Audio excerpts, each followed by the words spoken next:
The first signs of the Zionist movement came in the mid-1800s when the Rothschild banking family decided to start buying land in Palestine.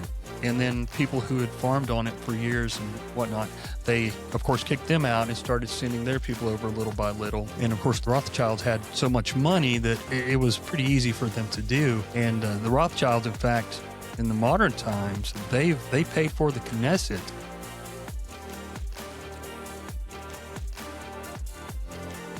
Welcome to the War Room. I'm Kyle, and thank you for joining me once again on The Word at War. If this is your first time here, please hit that subscribe button, hit the like button as well, and share your thoughts in the comments. Always love hearing from you guys and hearing what you have to say. So my guest today is Jason from the Odd Man Out podcast, which covers hidden history, deep political policy, occult deconstruction, economics, religion, and philosophy from a real rabbit hole aficionado point of view. You can find the Odd Man Out podcast under the Kingdom Productions Network on YouTube, and you can catch the show on Apple, Spotify, or wherever you normally listen to your podcasts. Jason, thanks so much for joining me, brother. I appreciate it. Thank you for having me. I've been looking forward to this for a while, and I'm excited. I'm excited. I haven't been on anybody else's show as just one guest in a long time, so it's going to be fun for me. Yeah, for sure, man. And like we just kind of talked about a second ago, this is a fun one for me too. And I said I would probably say this, and I'm going to get it out right now.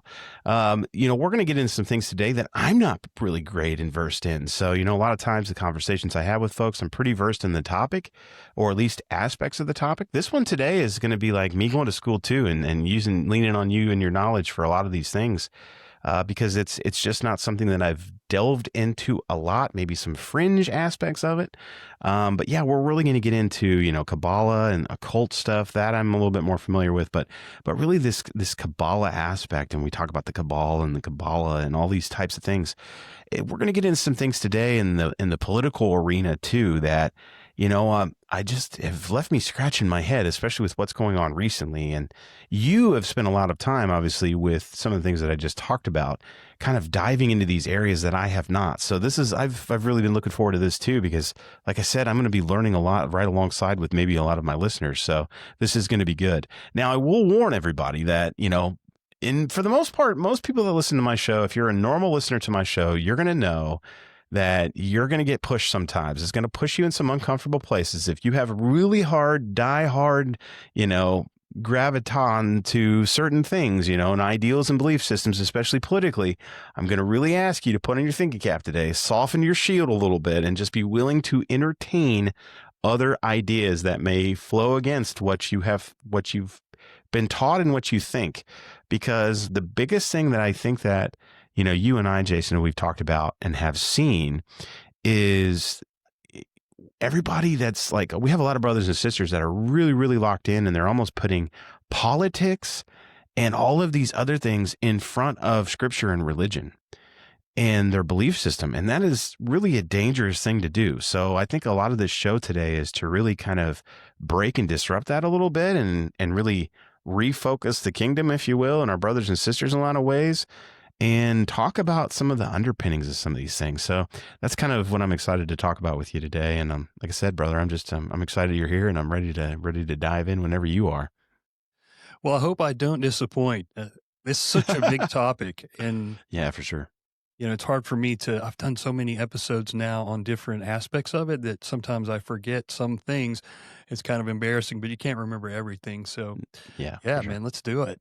All right. Sounds good. Well, just for starters, I just want to get a little bit of your history and your background and what in the world, pulled you into this arena that you're now diving into and you've been diving into for quite a while. Well, that's a great question. My background, I grew up going to really small Baptist churches, and just because it's related to the topic we're going to be talking about, or the topics, in these little Baptist churches, you would never question anything Israel related. It was, the KJV, and which is great and everything. I don't have anything against it, but it was the Scofield Reference Bible. I can actually remember being a young child and there being arguments in the church between pro-Scofield Bible people and the anti-Scofield Bible people. And I didn't understand it at the time. I had no idea what it was. And as I got older, I realized, oh, my family were the pro Schofield people. So, it's related, but it's another topic for another time, perhaps. But, Mhm. um, yeah, I kind of stopped going to church when I was around 10 or 12. We would go periodically, but up until that point, I was there 3, 4 nights a week, because my grandfather was, one of the ministers. And, long story short, I went into my teenage years, got into rock and roll heavily, which you can probably tell with the background, behind me, but, ended up being in a band for over 10 years, almost 15 years with my brother. And, I never stopped being a Christian, but, I got out in the world and I experienced things I shouldn't and saw things that I shouldn't and, all that. Um, Long story short, 9/11 rolls around. And like a lot of people, it shook me. I didn't really know hardly anything about politics. I just started kind of listening to, Michael Savage on the radio at night a Oh, little yeah. bit. And I realized, he was talking about more like, he wasn't as political as some of the guys where they just straight talk politics for 2 or 3 hours. He would talk about food and different things like that, but Yeah. it seemed like he was mainly talking about how there was an assault on a lot of traditional values, and I kind of, especially being in a band and seeing all these rebellious people and whatnot, I was like, "Yeah, there's definitely an assault on that." So I kinda related to that. I listened to Limbaugh just a little bit, but really didn't get into him. At the time, 9/11 happens and it freaks me out so bad, and I start watching Fox and CNN religiously. Couldn't wait to get home and just switch back and forth. Didn't even know the difference between left and right at the time, but I realized the people on CNN hated the Bush administration, so that kinda got me into that. And long story short, I bought into everything that we were told about 9/11. Mm. And for several years, I believed all that stuff and thought that the Bushes were good people and that we were told the truth and we had to just do anything, whatever it takes to beat this Islamic, menace that was about to assault the world and take everything over. And as I started paying more and more attention to politics, I read a book called Propaganda by Edward Bernays, and it was from the Wilson. Well, it came after the Wilson administration, but he worked with this group that was created under the Wilson administration called the Committee on Public Information, and it was a propaganda outfit, a department that they created specifically to talk the American people into going along with our great sacrifice for World War One, because up to that point we were more of a non-interventionist society and we wouldn't want to be in these foreign entanglements.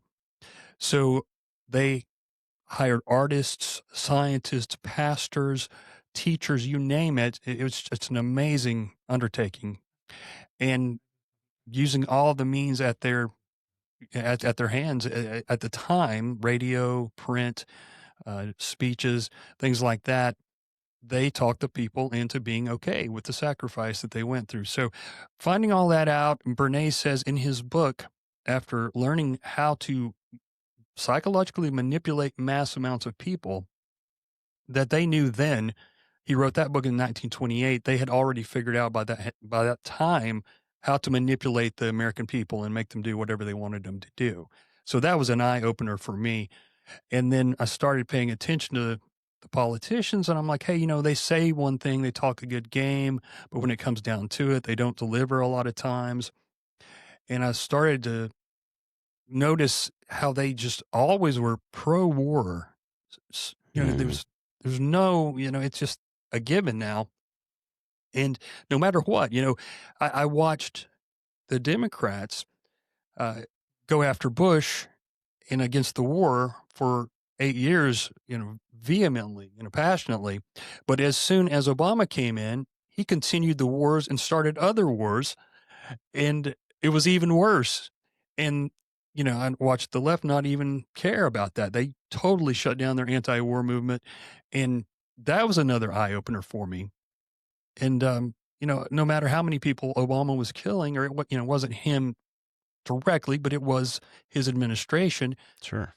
the Republicans and even the Christians, my fellow Christians, were saying it wasn't enough. It wasn't enough.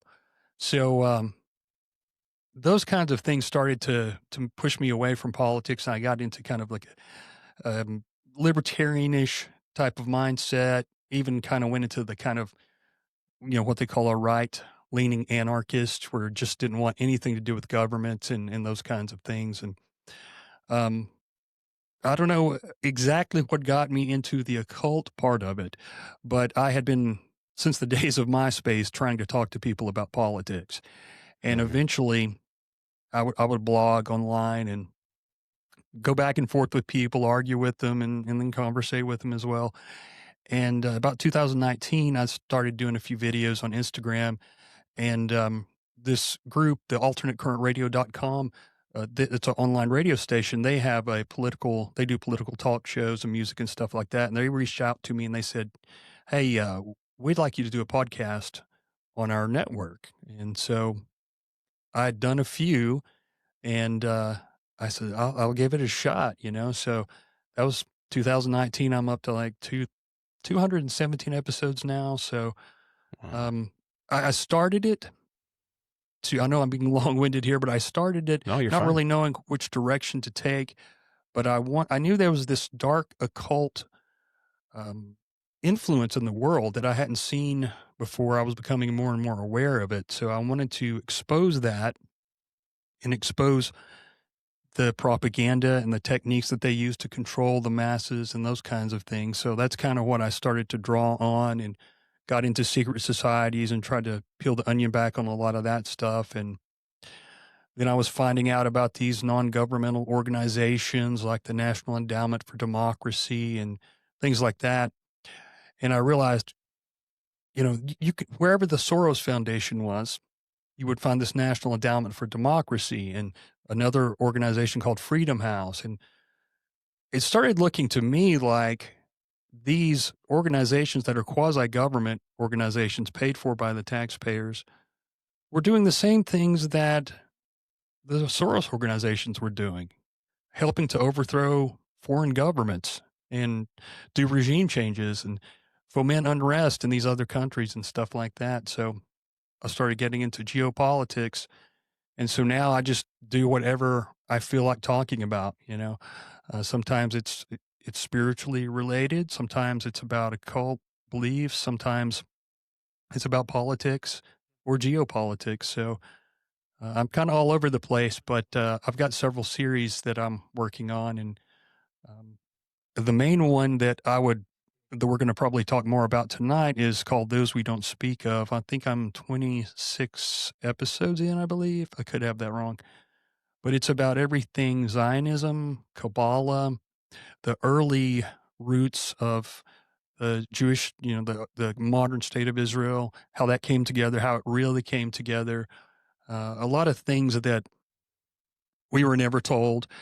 And I'm leaving one big thing out. The main reason I got into that subject was because a few years ago, my grandmother passed away on my dad's side, and I didn't grow up around her, and neither did my brother. And uh, he told me, he said, "Hey, did you see her last name in the obituary?" And I said, "I didn't really pay attention." He said, "Her maiden name is a Jewish maiden name." And I was like, "Oh, that's interesting." And no one ever mentioned that.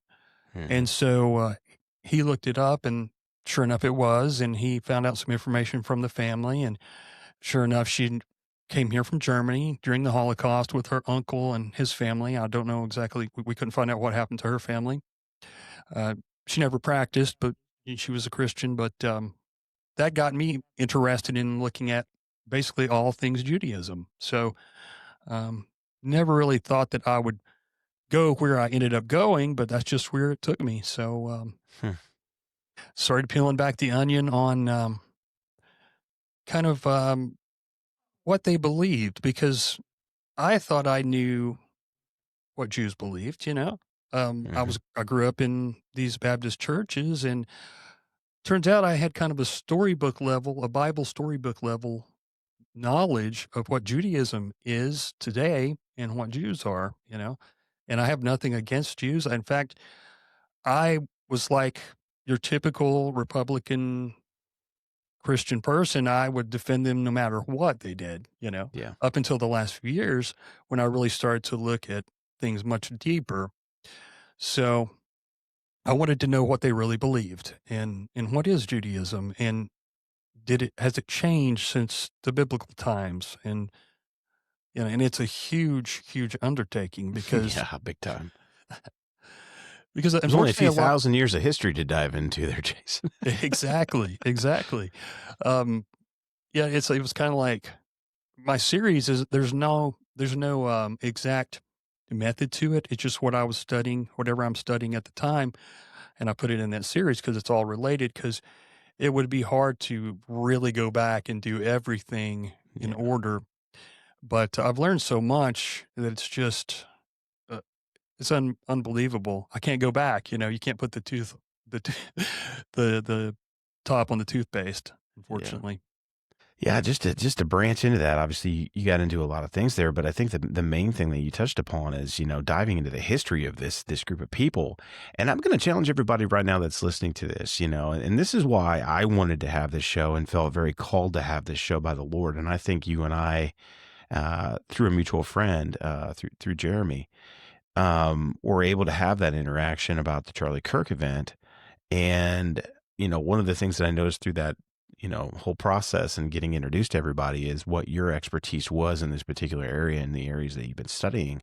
And it's so funny because ever since then, I have seen this fever pitch of the two main topics that I think are being discussed very, very often. Zionism is a huge, huge topic that's being thrown about all the time now. And then Christian nationalism. And so the one thing that I kind of want to go and dive into a little bit is, for someone that doesn't know, is hearing this term being tossed about like what Zionism is, dive into that. And I know it's kind of complicated in some ways, but there's the original intent of Zionism and where it came from, how that began and the time frame of it, and then what you're seeing as far as Zionism today. Yeah. Well, every group, most groups, unless it's just a group that starts off with evil intentions in the beginning, you're going to have good people and bad people. So I want to say that that's just the way life is. Zionism started in the 1800s, and it was a movement to create the Jewish state in Palestine that's there today. And it actually, you had English ministers who kind of kicked it off. A Reverend Blackstone was one of the main ones. Up until that point, though, most Jews didn't want to go back to Palestine. There wasn't hardly any, there wasn't that much there for them.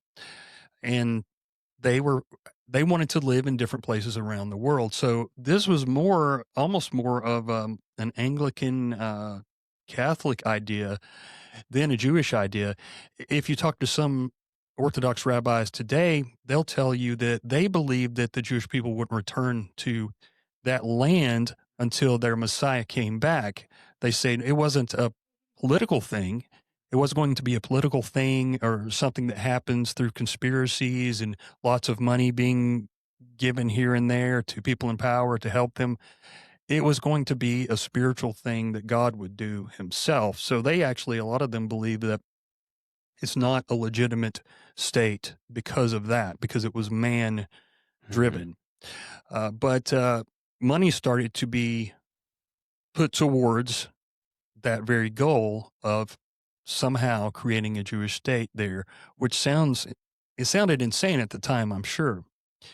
But money can do a lot of things. And if you have a few people who have a lot of money and are powerful and have the same goals, you can accomplish a lot. So it started small and it built and it built. And what a lot of people don't understand is most of the early Zionists were not religious people. There were some, but for the most part, these were secular people. And in fact, many of the early leaders of Zionism were socialists and had been communists because they came from Europe, where a lot of that stuff was popular. Uh, David Ben Gurion, was the first PM, and he was the leader of the Socialist Labor Party in Israel. So when they first started, they started with a very left leaning kind of majority of the people who were in power.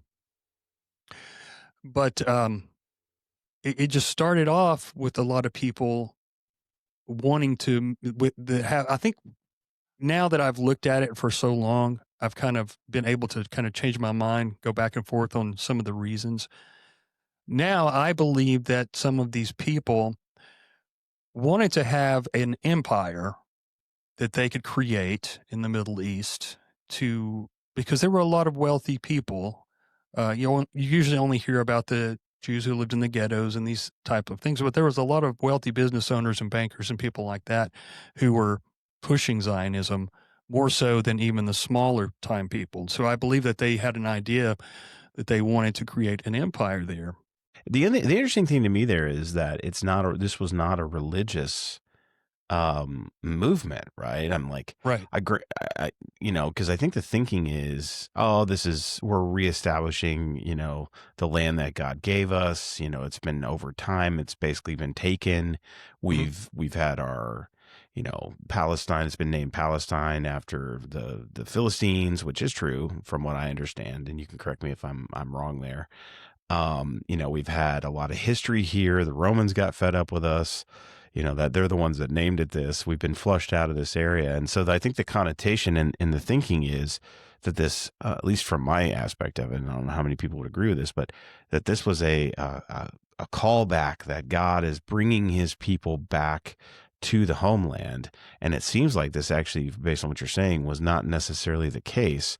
While God may be kind of using it for that, I don't know. That's up to up to God to say one way or the other. That's not necessarily the case. So I think that's rather interesting. Yeah, I was very surprised to find out all about that. And it's kind of interesting when you think of the term today, in modern times, Jew, that could mean that you are religious. That could mean that you are, some people use it to say you're from Israel. That's a Hmm. nationality almost. And some people say it's an ethnicity. And quickly, I just want to say this. Said this the other day on a podcast, but it just occurred to me one day. I talk about propaganda because it's so powerful, and Hmm. a lot of people think in terms of propaganda, they'll think of the opposition, oh, it's just the Democrats, they're the ones that dish the propaganda or the other way. But a lot of propaganda comes from our own groups, our own parties, the most Hmm. effective propaganda. And we never even think about it because they fill our heads with things that we want to hear, That's right. promises of revenge or justice or these kinds of things.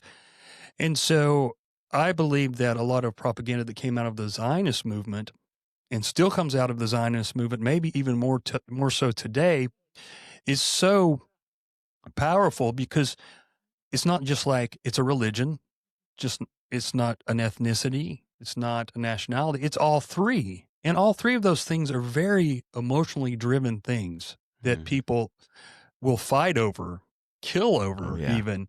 and have for So, thousands of years. yeah, so they have three things going for them there that they can use to propagandize their own people. So I want to say that first, because a lot of these people have been brought up in this for centuries, thinking that they're chosen better than everyone else. They deserve these things. Um, and they'll tell you. You can see this on social media if you, unfortunately, pay too much attention to it. But going back to Zionism, yes, a lot of these people were secular. Most of them were secular, and they went to because they realized the potential to use the religious mythos or stories, however you want to say it. They realized the potential there, and so they would use when it was convenient, they would use these, but most of them were not religious. In fact, a lot of people would not believe this today, but if they look it up, it's true. There's only been one religious Israeli prime minister, Naftali Bennett, and he was the one that was. I think he only had one term a few years ago, in between one of Bibi's terms when he wasn't the PM. Bibi is not a religious Jew; Yeah. he's a secular Jew. He did say in his book that he studied Talmud with a rabbi, Aiden Steinsaltz, which was a very popular rabbi. But the Talmud, you don't have to be religious to believe in the Talmud. It's a very legalistic book. It's basically what it is. set of books. But anyway, that being said, yeah, and I think that it's not a surprise really when you kind of see how many Jews today are very liberal or just agnostic or atheist. There's a lot of atheist Jews, today. It's just the way it is. It leans very liberal. And the reason I believe that is because there's no absolutes in Judaism. And that's gonna make a lot of people mad. But I've spent a lot of time and researching this. And the reason I say that is because I quote rabbis because in my series I use 80 to probably 85% is from Jewish authors, rabbis, their books and speeches. That's where I get the information. This is what they're being taught. Yes. And so their Mishnah, which is like related to the Talmud, it said in there, and this was pre-Kabbalah and all that, that the Torah, which they call the first 5 books of the Bible, has each verse has up to 70 meanings. Hmm. So then you get into the Kabbalistic times, and a lot of those rabbis would say it has endless meanings, and you can interpret it however you need to for the time to fit the times. So that's something that needs to be put out there because most people don't understand that. Anything that if it can mean anything, it doesn't mean if it can mean anything you want, does it really mean anything at all? I guess is what I'm trying to say. If you're listening to this, you are not meant to walk in this battlefield alone. I think one of the conversations that we've had tonight is I think there are a lot of us who feel the exact same way, but we are being made to feel like we are anti Semitic or whatever for daring to speak up. And that is just not the case. So, because you're not meant to walk the battlefield alone, I want you to be a part of my school community. It's completely free, and you're going to find true, honest to goodness community. I literally just had a phone call with my folks earlier. We went an hour and 15 minutes, and I would have probably gone longer if I didn't have to hop off and fulfill my commitment to Jason and have a wonderful conversation with him. So you'll get access to additional teaching, weekly prayer calls, and a place to grow with other believers who are awakening to the spiritual war around us.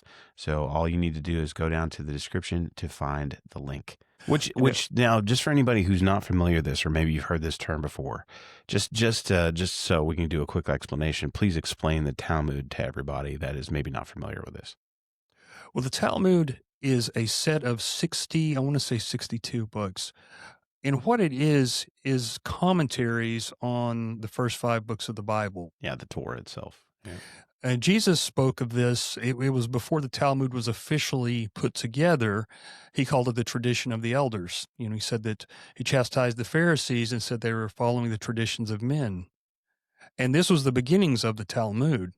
And that is another thing that's very interesting to me is he condemned the Pharisees probably more harshly than anyone. And the Pharisees actually they created what is now Judaism today. It's a direct line from the Pharisees. After the Second Temple was destroyed, you had Rabbinic Judaism, which that was another version of Judaism. A lot of people, I never thought about that. I never knew anything. I was never taught that in church. But they had to create a different system because they no longer had the temple because their whole religion revolved around the temple. Yeah. So you created the rabbinic class, and the rabbinic class let the power go to their heads. They really started to feel that they felt that they were just as prophetic as, Jesus and the disciples. I mean, they still do to this day. A lot of the writings, even up to current times, they look at as holy Torah or living Torah. So that's another thing that's very hard for most people to understand. They have glorified these men to the point that they are like saints. And I realize that Catholicism has saints and things like that. And some of those guys have written some really great books and things that we can go back and look that strengthens our faith and whatnot. But if they wrote something that went against the faith, then we would still speak up and say, well, look, this is heresy.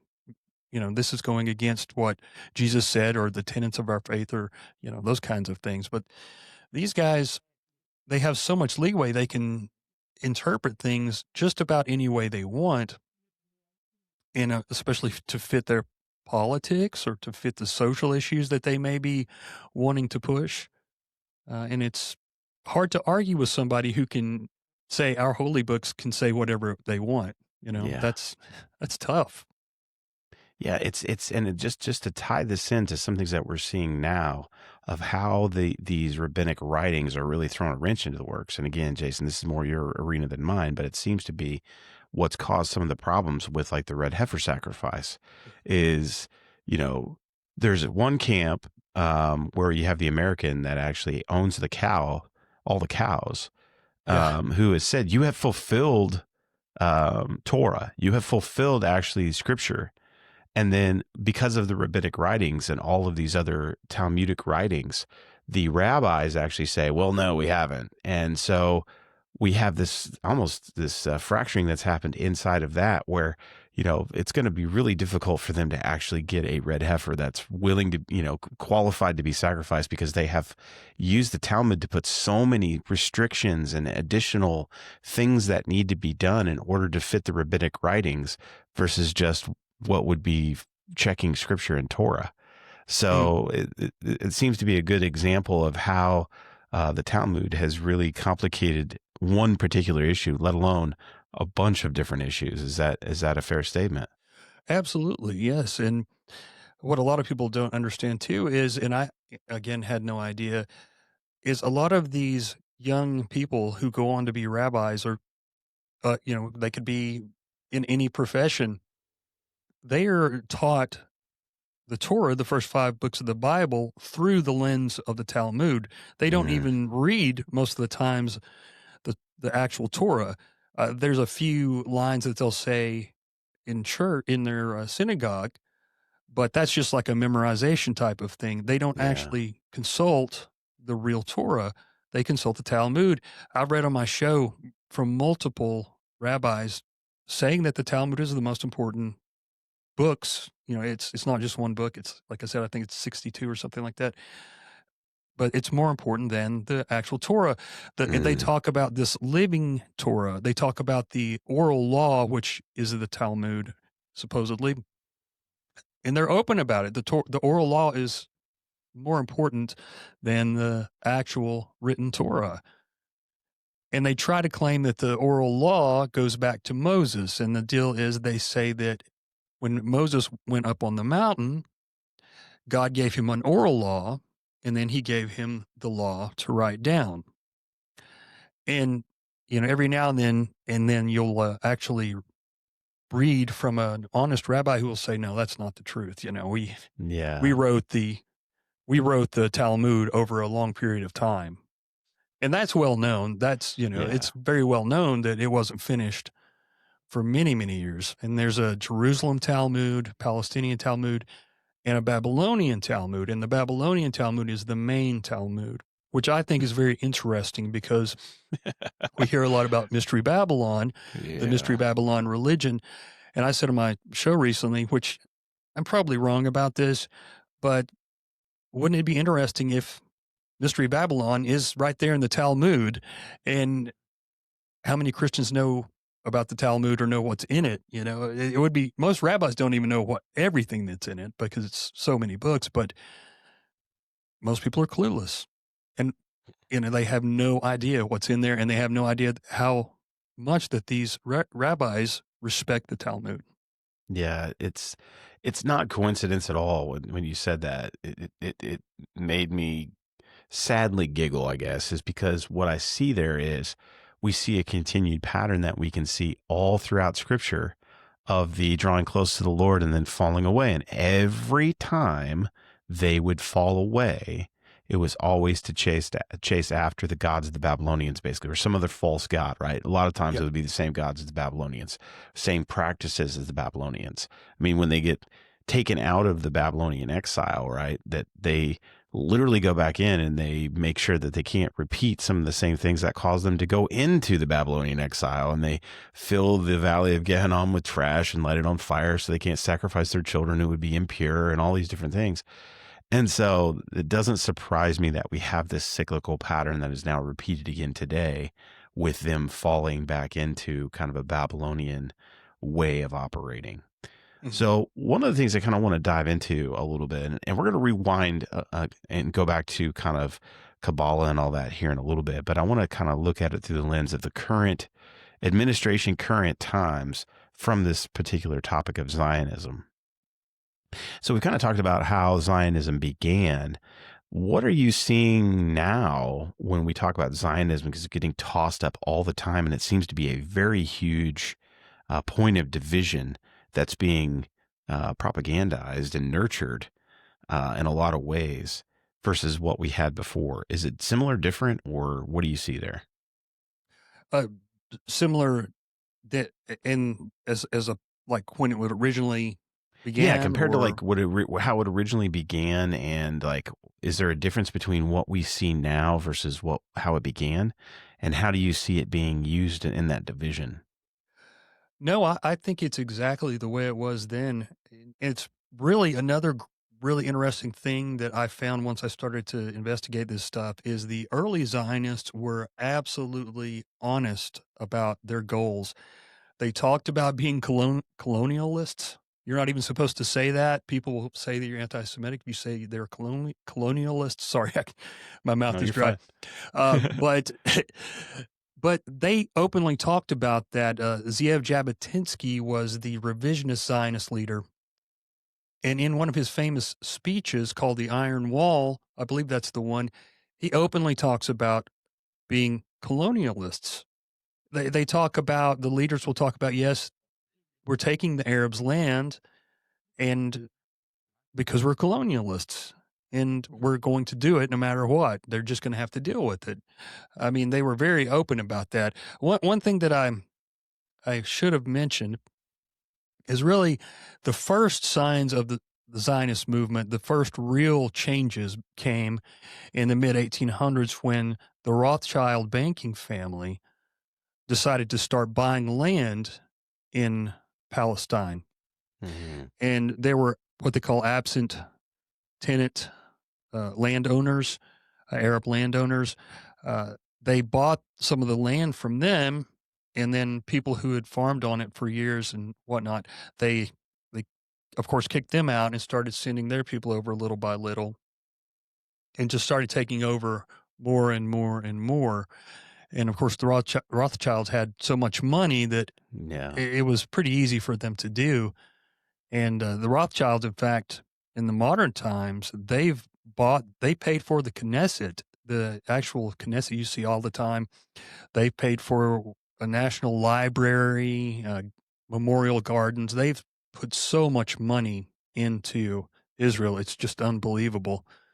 And I think most people aren't aware of that. Yeah, no, just for clarity for everybody, if you're not familiar with what the Knesset is, effectively it's like our Capitol Hill. Yeah. For all intents and purposes, it's their version of it. Their governance structure is a little different than ours because they have a prime minister instead of a president, but that's effectively their Capitol Hill. Now, one of the things too with, and I was told this by someone else, I want to just bounce this off you and see if this was an accurate statement or an inaccurate statement.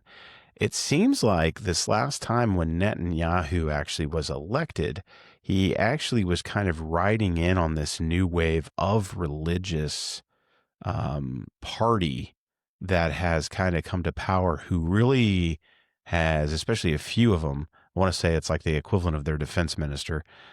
He seems to be very outspoken, especially in like wanting to take back the Temple Mount. Yeah. Is that an accurate statement? And by all means, dive into that a little bit. Yeah, I mean, there's definitely a push to take the Temple Mount back. There is several organizations, and I'm blanking on the main one, that actually have there's tunnels under the Temple Mount, and they've already got this seat for the elders ready to go. They've got it all decorated and Is ready it the to. Temple Institute? Temple Institute. Thank you Okay. very much. Yeah, no Yeah, and problem. there's a couple others that work with them, but that's the main one for Yeah. sure. And yeah, there's a push for that. I told my wife, I said, if you ever see the Al Aqsa Mosque blow up, you know that, I mean, I'm not saying it's end times, but there's going to be a holy war like you've never seen in modern times for sure.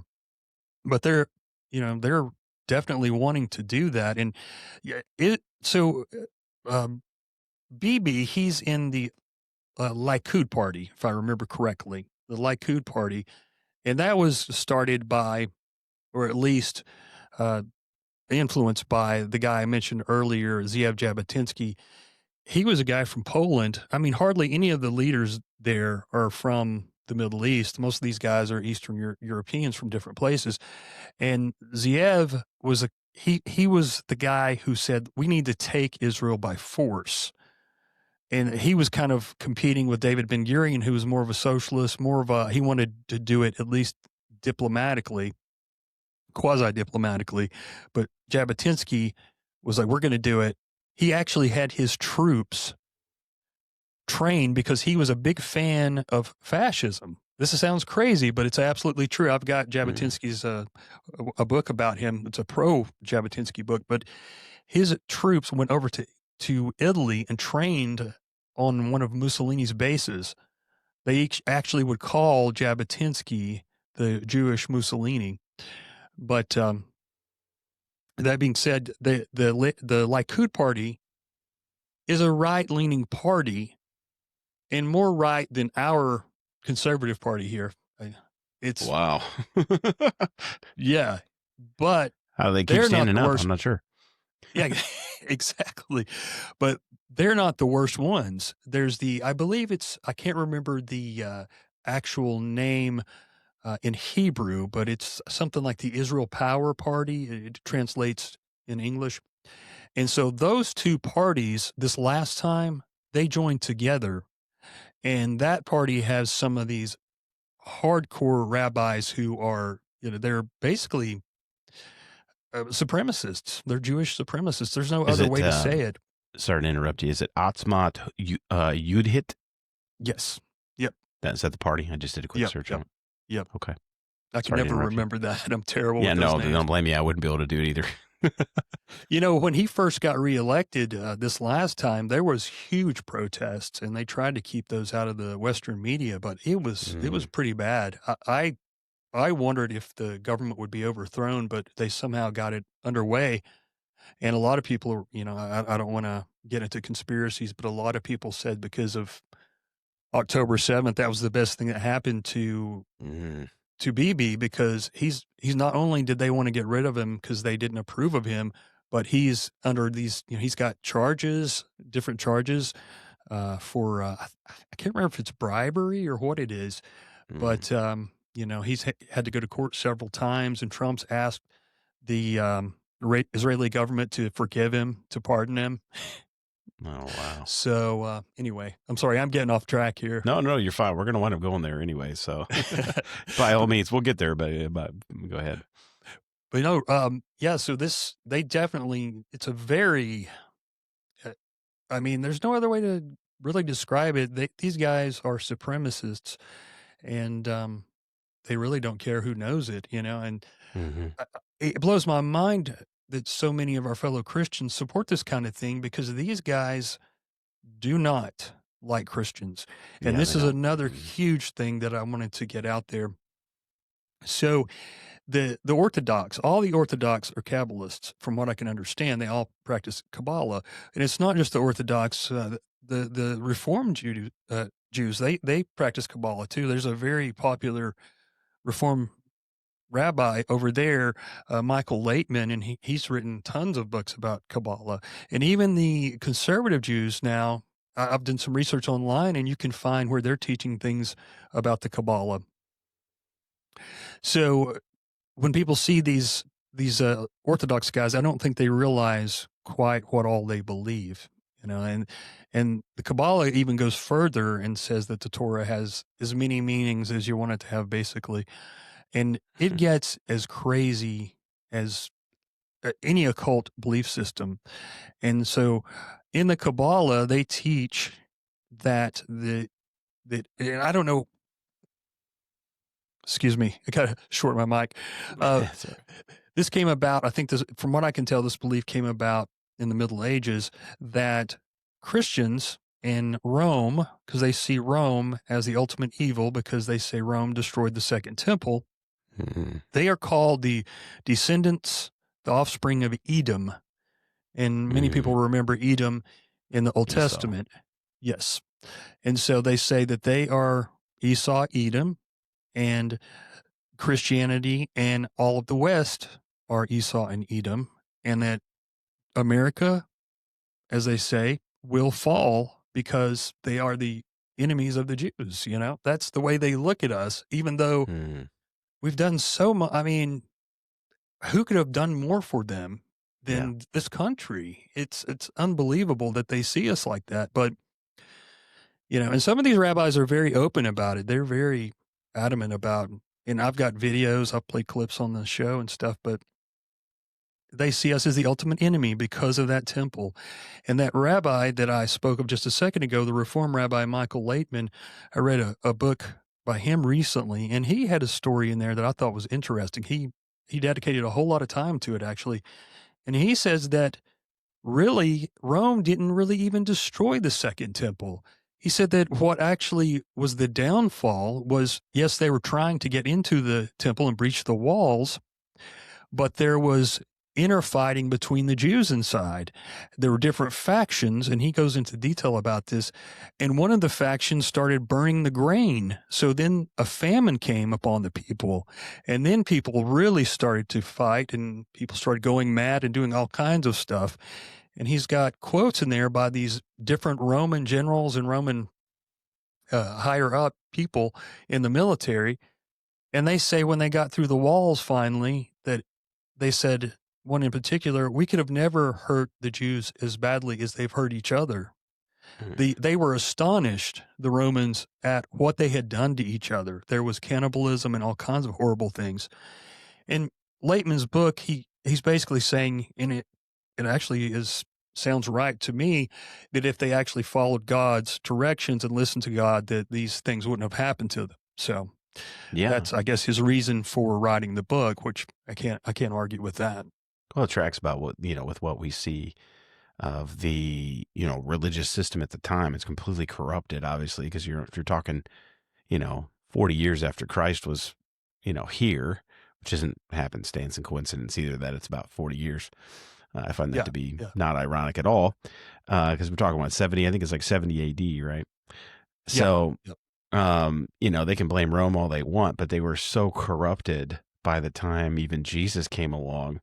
And it was really through the Greeks that all the corruption had begun, because they had removed the Aaronic priesthood and basically, smeared pig blood. Greeks had smeared pig blood on the, in the temple, and, went through the whole process of selling the priesthood to the highest bidder, and, all these other things. And so that's the thing that we don't get in the Bible, is by the time you leave the Old Testament, you skip over all of that. So you go from, an established and understood rabbinic structure that had been in place forever, as far as the Levite priests and stuff. And then by the time you get into the New Testament, you have the Romans on the scene. So you skipped over a tremendous amount of history in the Bibles, and that backstory is really important for the setup of everything that we're talking about, that happened here. So that pretty much tracks with what we know of the corruption of the priesthood by that particular point. So it's an interesting take on his part. Yeah, and it's going to be difficult for some people to kind of understand, because, like I said, I had a Bible storybook, a kid's Bible storybook level of knowledge about Judaism and what it is today, and pretty much everything in the Bible, for that matter. Yeah, right. That's true. That's true. Pretty sad. We were all taught the same way, which is we weren't. Yeah. Yes. Right. But if you think about it, we mentioned how, when Moses went up on the mountain to receive the 10 Commandments, he comes down. I think we talked about this on the phone briefly. He comes down and they've already turned their back on God, and they're worshiping these pagan deities and doing all kinds of stuff. Yeah. And then God severely punishes them several times in the Bible for Yeah. doing these kinds of things. He tells them their house has been made desolate. I mean, I've got a bunch of different verses in there where he is just he's unloading on them. It's unbelievable. And I don't ever remember hearing that in church. Now maybe I did at some point and just didn't pay attention, but I think those things need to be remembered. It's not that, of course we would want anything bad to happen to anyone just because they're Jewish. I wish Jewish people all the best, Yeah. but I Right. also don't believe that they should be able to take over and try to rule over other people unjustly and push these Talmudic beliefs that are not that they're the traditions of men. Yeah. And It's not so scripture. so yeah, I think if people will look at all the things that they did in the Bible and were punished for, why would they think that they are better today? And that's one of the things I just wanted to point out. That at least the leaders and the leaders of both the country, if you want to call it that, state, and the synagogues. Why would we think that they're better today? Because look at the shape our church is in. It's not better today, I would argue. No. So I think that's just the way of the world. And I was going to a Calvary church for a couple of years, and right around well, we were going there before COVID hit. And I got to say, they stayed open through COVID, and that was great. And a lot of the stuff the pastor said, I agreed with and everything. But they would go through the Old Testament. They would go through the whole Bible like yearly, I think, or every couple of years. But he got so political that it became I had to stop going. He was literally telling people Russia is about to attack Israel, and Mm. you know, and he would read these stories about God punishing Israel, but then he would turn around and he would always like end it with, "But we need to support them. You don't want to go against what God wants, and you don't want to go against God's people." And he just kept getting more and more political. And I looked him up, and he had a podcast that was outside the church, and it was the most political thing I've ever heard in my life. And he almost strictly read from the Jerusalem Post and the different Israeli websites. And it's just, and that church was growing by leaps and bounds. They're Mm. building new buildings right now. It's unbelievable. But really filling these people's heads full of untruths and teaching them to support this. It's really, at the end of the day, it's a government, a foreign government. He's teaching them to support blindly. And most people don't know anybody in that government except BB, but they sure as heck are convinced that they're the most righteous, good people that they've ever, that's ever lived, And Yeah. Right. it's like, just think about, I mean, I tell people, look, most Americans don't trust at least half of their own government, because we're, they've got to split into two parties. So why would you trust a whole government Yeah. that you Right. don't know anything about? Use a little common sense here.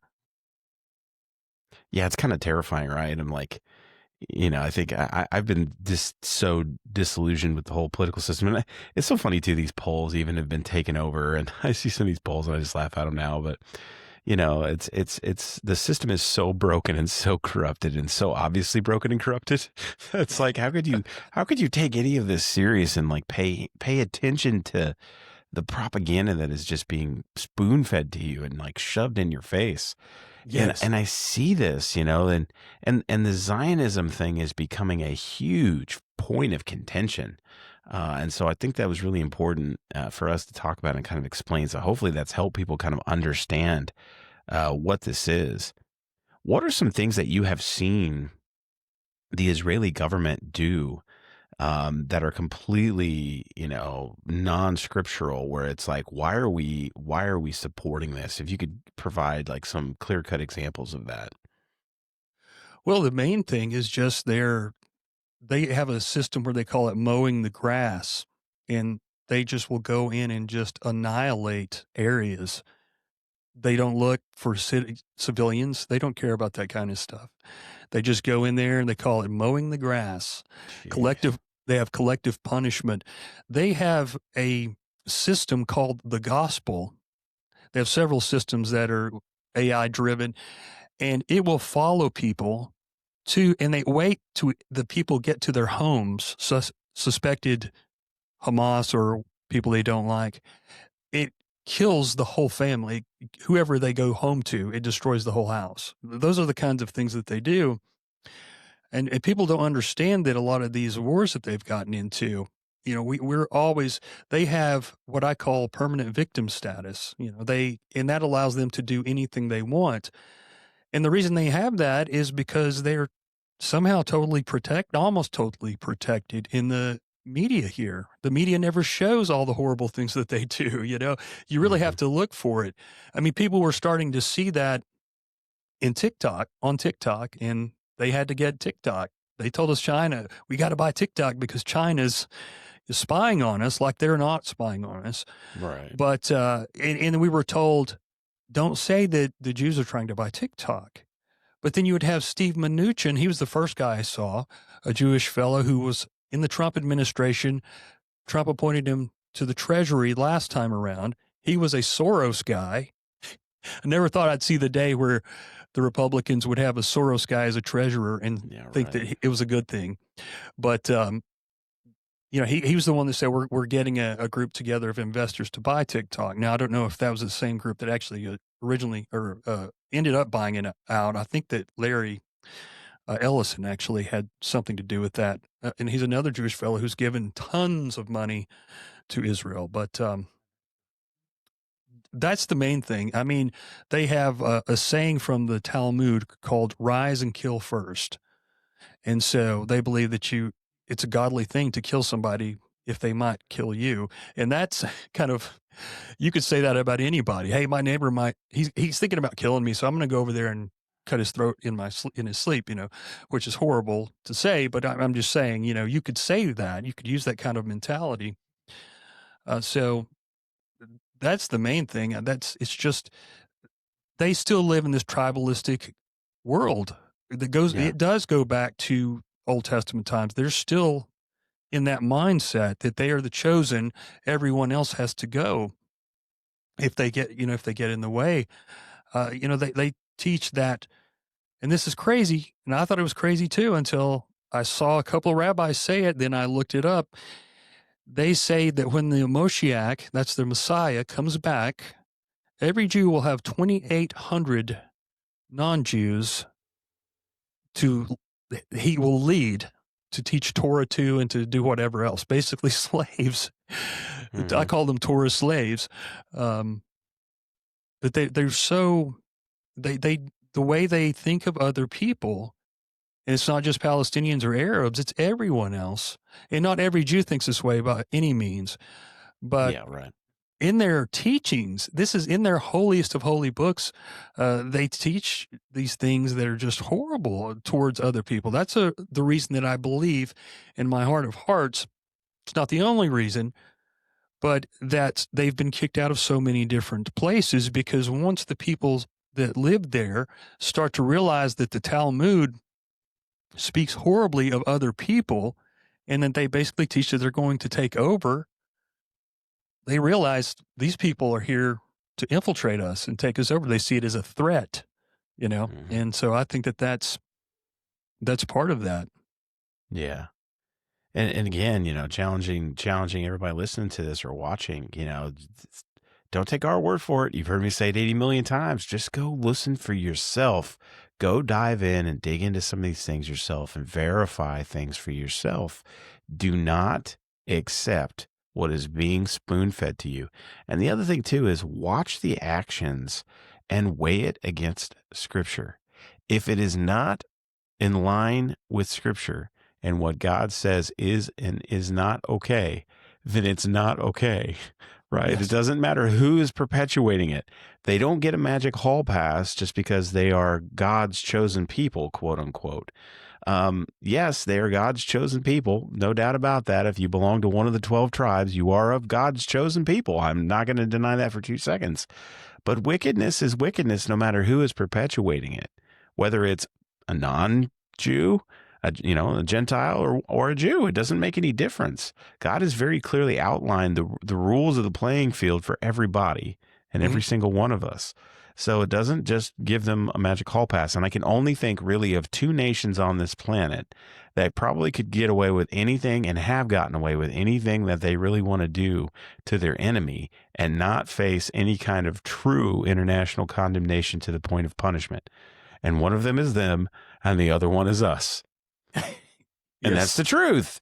And That's the truth, yeah. if anybody wants to get upset about that, then you're lying to yourself and you're not being honest. And this show is not about taking a shot out and taking a hit against Israel. It's not about that. It's about speaking the truth of the situation and having our eyes open. The one thing that I really want to have come out of this is just the truth. My whole point of spiritual warfare is to seek the truth, because we cannot fight in a spiritual war if we don't even know if our compass doesn't point towards the truth and towards, heaven. So, and the Father and his will. And so that's what this is about. And ultimately, I think we're seeing a lot of evil that is being done. I think we got a good glimpse of it with the whole pager deal. I remember Yes. watching that happen. And honestly, I said to my wife, I'm like, that is wickedly brilliant. And it's not the first Yeah. time they've done that. Yeah. You have to look at it from the ruthless nature of what it was. And they have no control over who that's going to blow up or who's standing there at the time or how bad someone innocent could be hurt. Yeah. Whoever's wearing that device at that particular time, you're getting blown up. Yeah, and this kind of thing, it goes back. So when there was occupied Palestine, when the Brits took it over, and I do believe the British government probably had some selfish intentions from taking it from the Ottoman Turks. I think they thought, just from the research that I've done, that they thought this is the land of the three major religions, and if we can control this, that's a lot of power. And they didn't realize what was going to happen. So when they took it over, they started letting Jews come in, because it was like 90% Arabs and 10% Christians or so at that time. As you know, it's the oldest place for Coptic Christians is in that area. So there is a small percentage of Christians. They've almost all been ran out now, but it was a long time place for Christians and Arabs, and they lived there for the most part peacefully until Israel, modern Israel. When the Brits took it over, they were trying to police it, and do things and let people in so much at a time, because you just let people flood in, it was going to get insane. You got to feed people, you got to have bathrooms, you got to have all this healthcare and stuff like that. And the Zionists started forming these terrorist organizations, the Lehi, there were several. Lehi, the Stern Gang. The Stern Gang may be the Lehi, that may be the other name for it, but there were two or three different terrorist organizations. They started attacking the British soldiers. The British had just opened it up for them, but they wanted them to just let everybody in. So they started bombing and assassinating the British soldiers. And you can actually go on YouTube and see this black and white BBC footage of them talking about it in newsreels. But they eventually bombed the King David Hotel, and it killed 90 some odd people. Some of them they even killed were Jews. And if you look to this day, a lot of times Pete Hegseth, when he went over to Jerusalem right after he was appointed, he spoke at the King David Hotel. A lot of these diplomats go over there because they rebuilt it. And the guys that blew up the hotel and did all these different terrorist actions and assassinated leaders and different things like that, they're held up as heroes in Israel. They have a museum dedicated to them. Their graves are places where these guys go and they praise them and they put rocks on their graves. And these guys were murderers. So if you really look at it, they created what is modern day terrorism a long time ago. And most people aren't aware of that. It gets wild. They wanted to assassinate Churchill. They had planned to drop bombs on British Parliament. They actually hired an airplane pilot to do that, and he thought better of it, and then he went and told the authorities.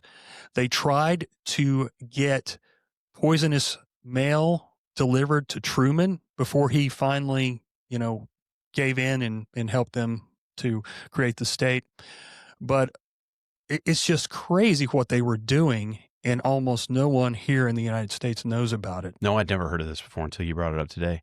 I pulled this up, and this is Wikipedia, and you can just go, here and look for it yourself. It's Lehi, Lehi, just so you're looking. Officially, the Fighters for the Freedom of Israel, pejoratively known as the Stern Gang, as Jason just said, was a Zionist paramilitary militant organization founded by Avraham Yair Stern in what was known as Mandatory Palestine. Its avowed aim was to evict British authorities from Palestine by use of violence, allowing unrestricted immigration of Jews and the formation of a Jewish state. So if you think Jason's making all that up, Wikipedia says he's not. But this goes on. And I'm going to read this because this will kind of highlight the thinking of this organization. Leahy split from the Irgun militant group in 1940 in order to continue fighting the British during World War II. It initially sought an alliance with fascist Italy and Nazi Germany, believing that Nazi Germany was a lesser enemy of the Jews than Britain. Leahy twice attempted to form an alliance with the Nazis, proposing a Jewish state based on nationalist and totalitarian principles and linked to the German Reich by an alliance. After Stern's death in 1942, the new leadership of Leahy began to move towards support for Joseph Stalin's Soviet Union and the ideology of National Bolshevism, which was considered an amalgam of both right and left. Regarded themselves as revolutionary socialists. The new Leahy developed a highly original ideology combining almost mystical belief in Greater Israel with support for the Arab liberation struggle. The sophisticated ideology failed to gain public support, and Leahy fared poorly in the first Israeli elections. So effectively, this was all. They were founded in 1940 and dissolved by 48.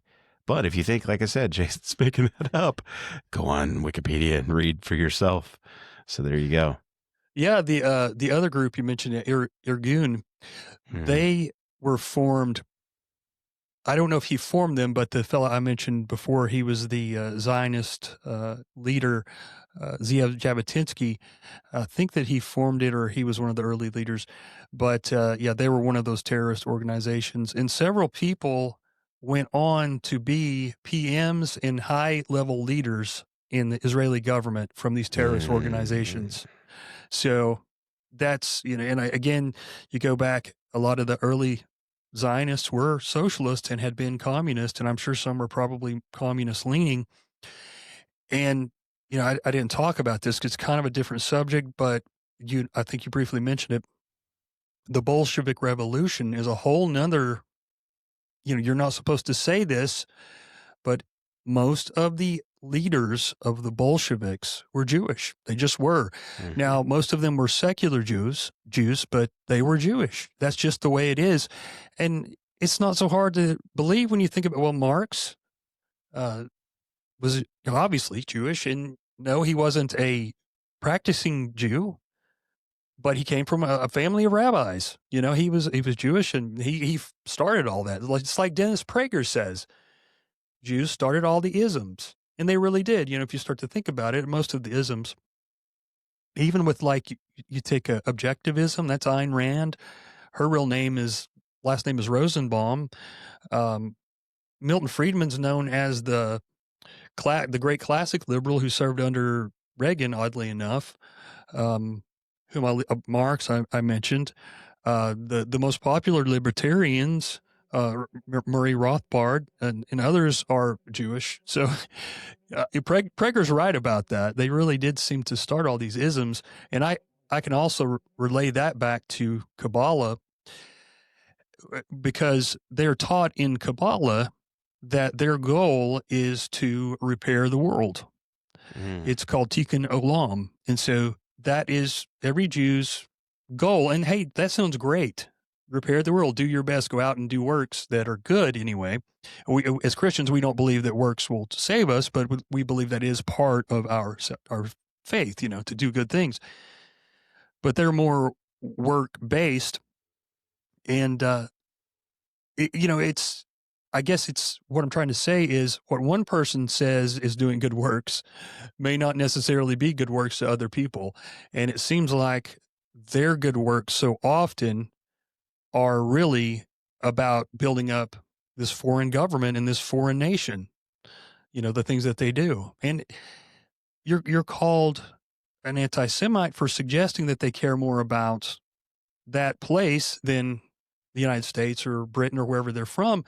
But a lot of them that's all they want to talk about is Israel. So it's like you can tell that they're obsessed with this, yet they're American citizens or British citizens or whatever.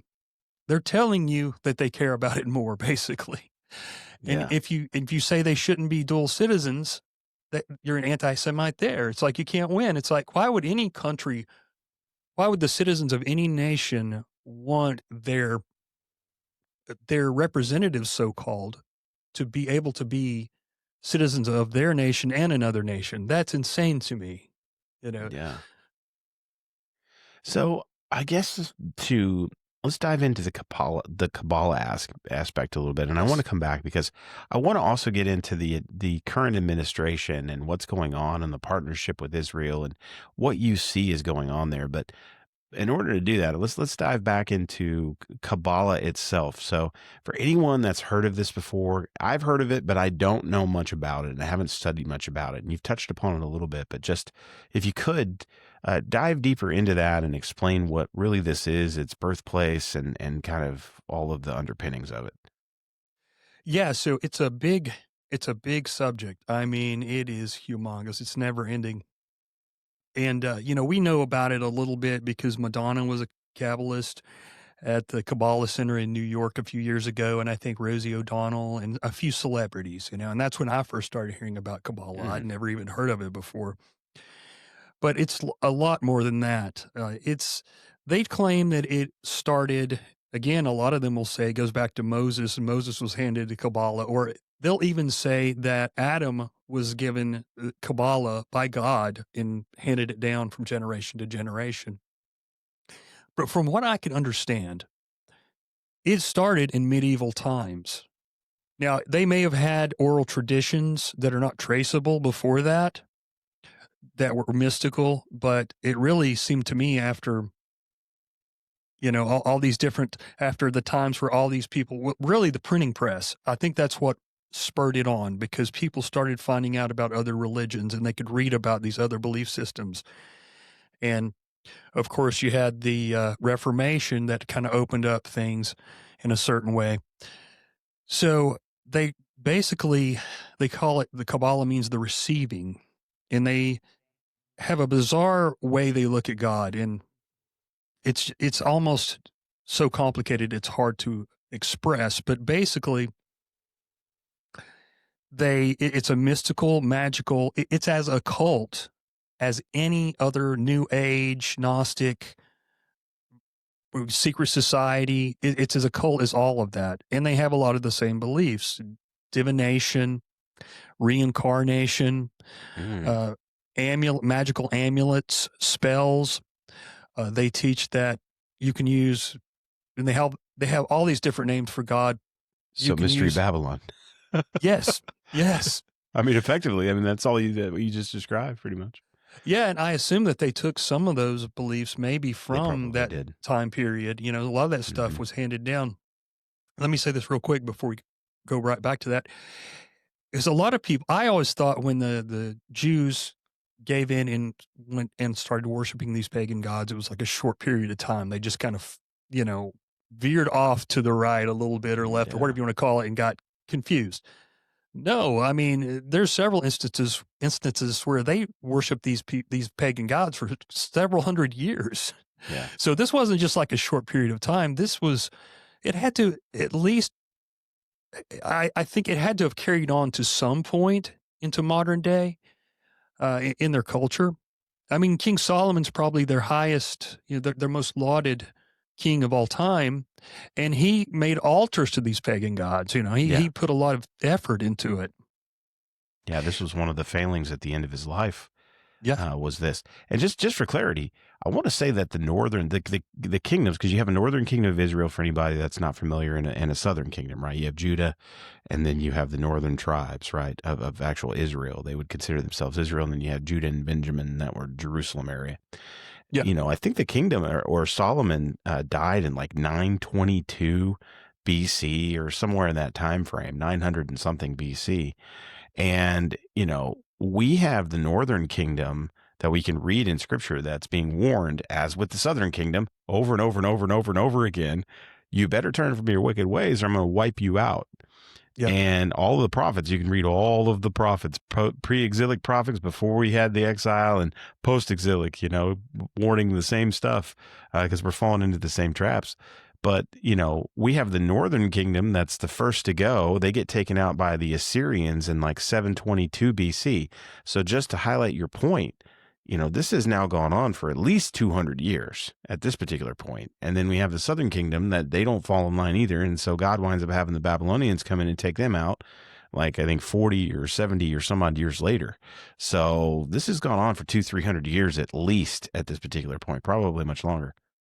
Yeah, absolutely. And, you know, they had this was really a problem all throughout the Bible, in different periods. And even in the Talmud, they dedicate quite a lot of time to making it known that you should not worship other gods. They're really Yeah. trying to, because they knew it was a problem, you know, and Yep. the Talmud comes up to not modern times, but quasi modern times, and it was still being a problem. So, yeah, and if you think about that, and then you go into what we're talking about, Kabbalah, like even before Kabbalah, there was something called Merkaba mysticism, and it's based on the chariots in Ezekiel, and it almost reads like some kind of psychedelic, rabbinical, bizarre beliefs. It's hard to understand. It's in Kabbalah is difficult as well, but then you get into Kabbalah, into the medieval times, and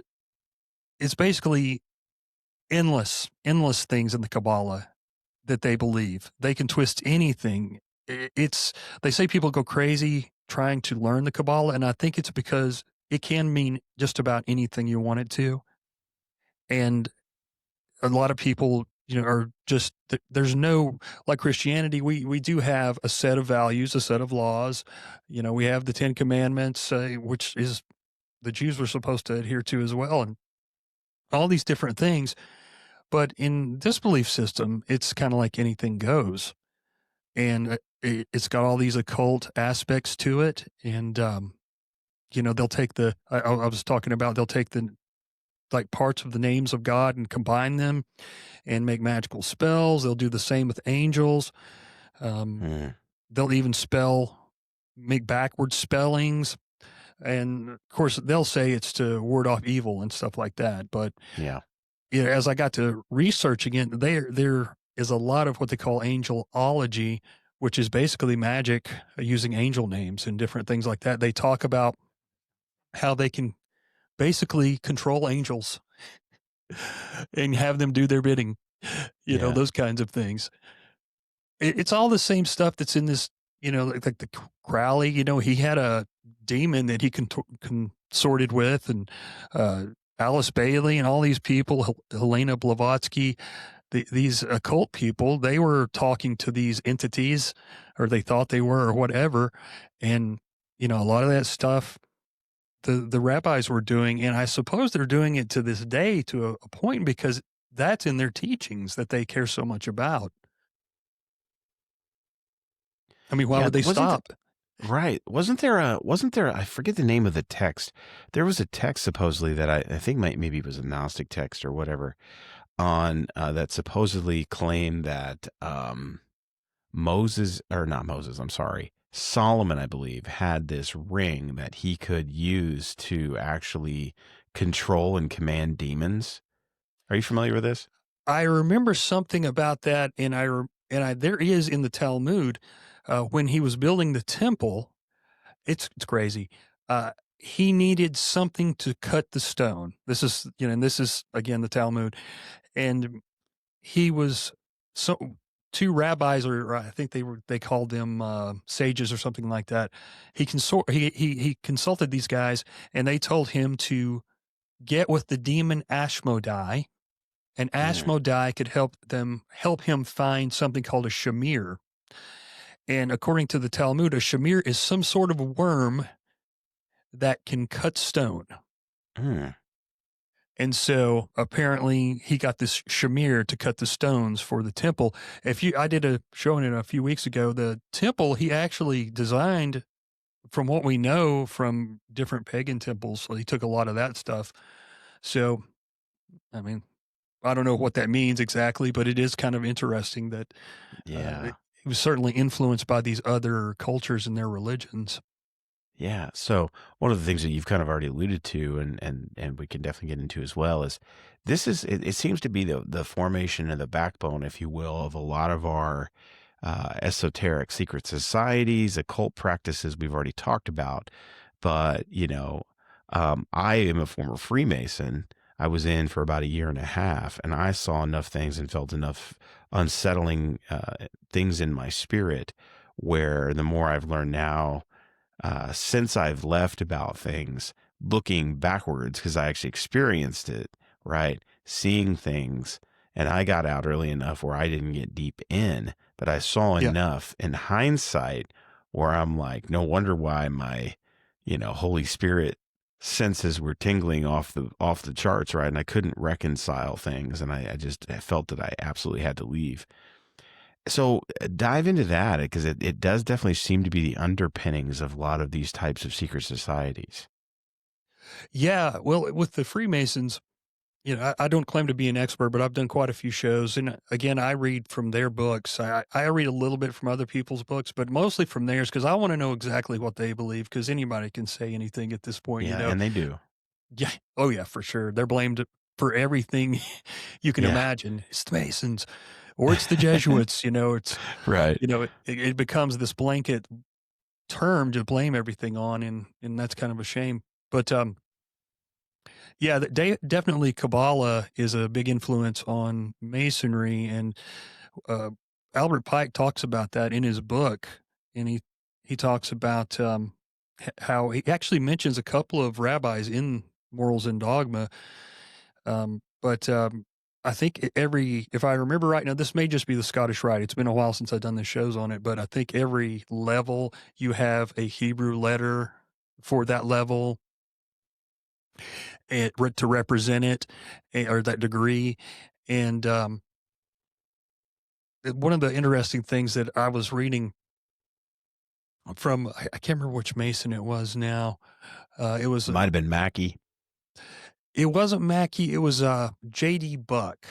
J.D. Mm. Buck. So apparently he was a 32 or 33rd degree Mason, but he has I suggest, because there's so many books about Masons out there, and if people really want to know, I think what at the end of the day, at the higher level, what is believed, Mystic Masonry, I think, is the name of the book. And he outright teaches that the end goal is to teach you to become your own God, that you are a God. So many of these other religions kind of basically say the same thing. In the end, if you learn all this knowledge and you believe, you can become God yourself. So Yeah, that's I mean, kind of, the no, whole go ahead. sorry to interrupt you, but just No. just for everybody for their own educational perspective. If you go on Amazon, last I saw it was still on there. Maybe they've taken it off, but I think it's probably still on there. There's actually a documentary that was done by Freemasons called 33 and Beyond, which actually will give you a really shockingly deep dive into the different degrees within and the structuring within Masonry. And one of the things you will see very quickly is all of the Scottish Rite side of Freemasonry is just absolutely steeped in Egyptian mysticism. I mean, Yeah. that's the whole underpinning of all of it, practically. Yeah. In fact, from what I've read, they kind of laugh at the blue degrees because they're like, oh, they don't know anything. They No, think yeah, that it's, I got as far as that, and then I was like, okay, it's time to go. I had started to kind of, but I was the difference for me is I was around a lot of guys who had been Masons a long time, and actually had served. I was actually around 33rd degree Masons too, which 33rd degree is an honorary degree where it has to be bestowed upon you for years of service to the craft. They even call it the craft. Um, so I had those guys. I had guys that were in charge of the commandery for the York Rite, which most people have no idea and have never heard of the York Rite or know very little, which is aimed specifically at Christianity. Mhm. And so I would hear and see a lot of things through that probably the most guys that had experienced Blue Lodge probably hadn't. And so for me, hearing certain things, experiencing certain things through their eyes and what they would discuss, and now in hindsight, retrospect, looking at things, it's made a lot of things click Mhm. that I didn't necessarily know at the time. So sorry to interrupt, but I just want to explain that for everybody. No, that's fascinating. I'd love to talk to you just about that, but sometime. But yeah, that's yeah. I worked for a mason when I was a teenager. He was a master mason. He was a master plumber too, and I was a plumber's There helper for you about go. a year. And he would not tell me anything. I didn't know anything about masonry at the time, Mhm. and we got close. We were good friends, but he would not tell me anything. And he told me, he said, he was on his second marriage, and he said, both of my wives have freaked out on me because I would not tell them anything about masonry or the meetings or anything like that. And I remember he met a fellow mason one time who worked for the same company. The guy walked up to, he was much younger than him. He walked up to the van, and my boss was at at the driver's side, and he said, "Hey, I joined the lodge." And he said, "Oh, did you?" And they did one of those handshakes. And he's like, "Let me get out and talk to you about it." So they went far away where I couldn't hear anything, and they talked about it. It was kind of interesting. But Yeah. then I had a neighbor who joined the lodge, and I was fairly close with him. I came over to his house his first night, and he came back and immediately showed me the handshake, one of the handshakes. I guess the first one they teach you. And He entered apprentice. yeah, I was like, I don't think you're supposed to be like, giving all that away immediately. I don't know. No, he just actually took a blood oath right before that to have his throat slit if he ever divulged that. Actually, That's what I was thinking. I was like, yeah, he's like, I'm just doing this to work my way networking. I hear a lot of people yeah, say that they they join. do. The Scottish Rite is a very because you get into the Shriners and things like that. It's kind of Yeah. like the networking aspect of Freemasonry. I had Yeah. no interest in it whatsoever when I was in there. I had zero interest in the Scottish Rite or the networking side. I was more interested in the York Rite, but obviously as I got in there and not having the settled spirit, I just was, and I had some good friends that would give me information, and then I read some stuff from Pike, that I was not aware of. And when you read some of that stuff, it's like you said earlier, well, now that toothpaste is out of the tube, can't really put it back in. It's Right. kind of hard. There's no really good ways to reconcile that. And one of the things is there's a constant search for more light. That's the thing, Yes. is more light, right? But it's not the light of God and Christ. It's the light of Luciferianism. And they will actually teach you that, some of the writings of Pike even go so far as to say that God is the enemy and Satan is the good guy, right? And it's a perfectly flipped over version of what we see in Scripture, and so that's extremely scary. Yeah. And another connection to Masonry and Kabbalah I just thought of. There's a book, I think it was by a Catholic priest, if I'm not mistaken, definitely a Christian, and it was called Darkness Visible, and it was about Freemasonry. And it was a pretty deep dive, actually. I think the book's kind of hard to find. I had a PDF of it, but I thought it was interesting because he quotes from one of the rituals, and it says, a mason's a mason's light is darkness visible. And it's Hmm. like, that's kind of weird. It's kind of more of this like dualistic, mumbo Hmm. jumbo, new agey.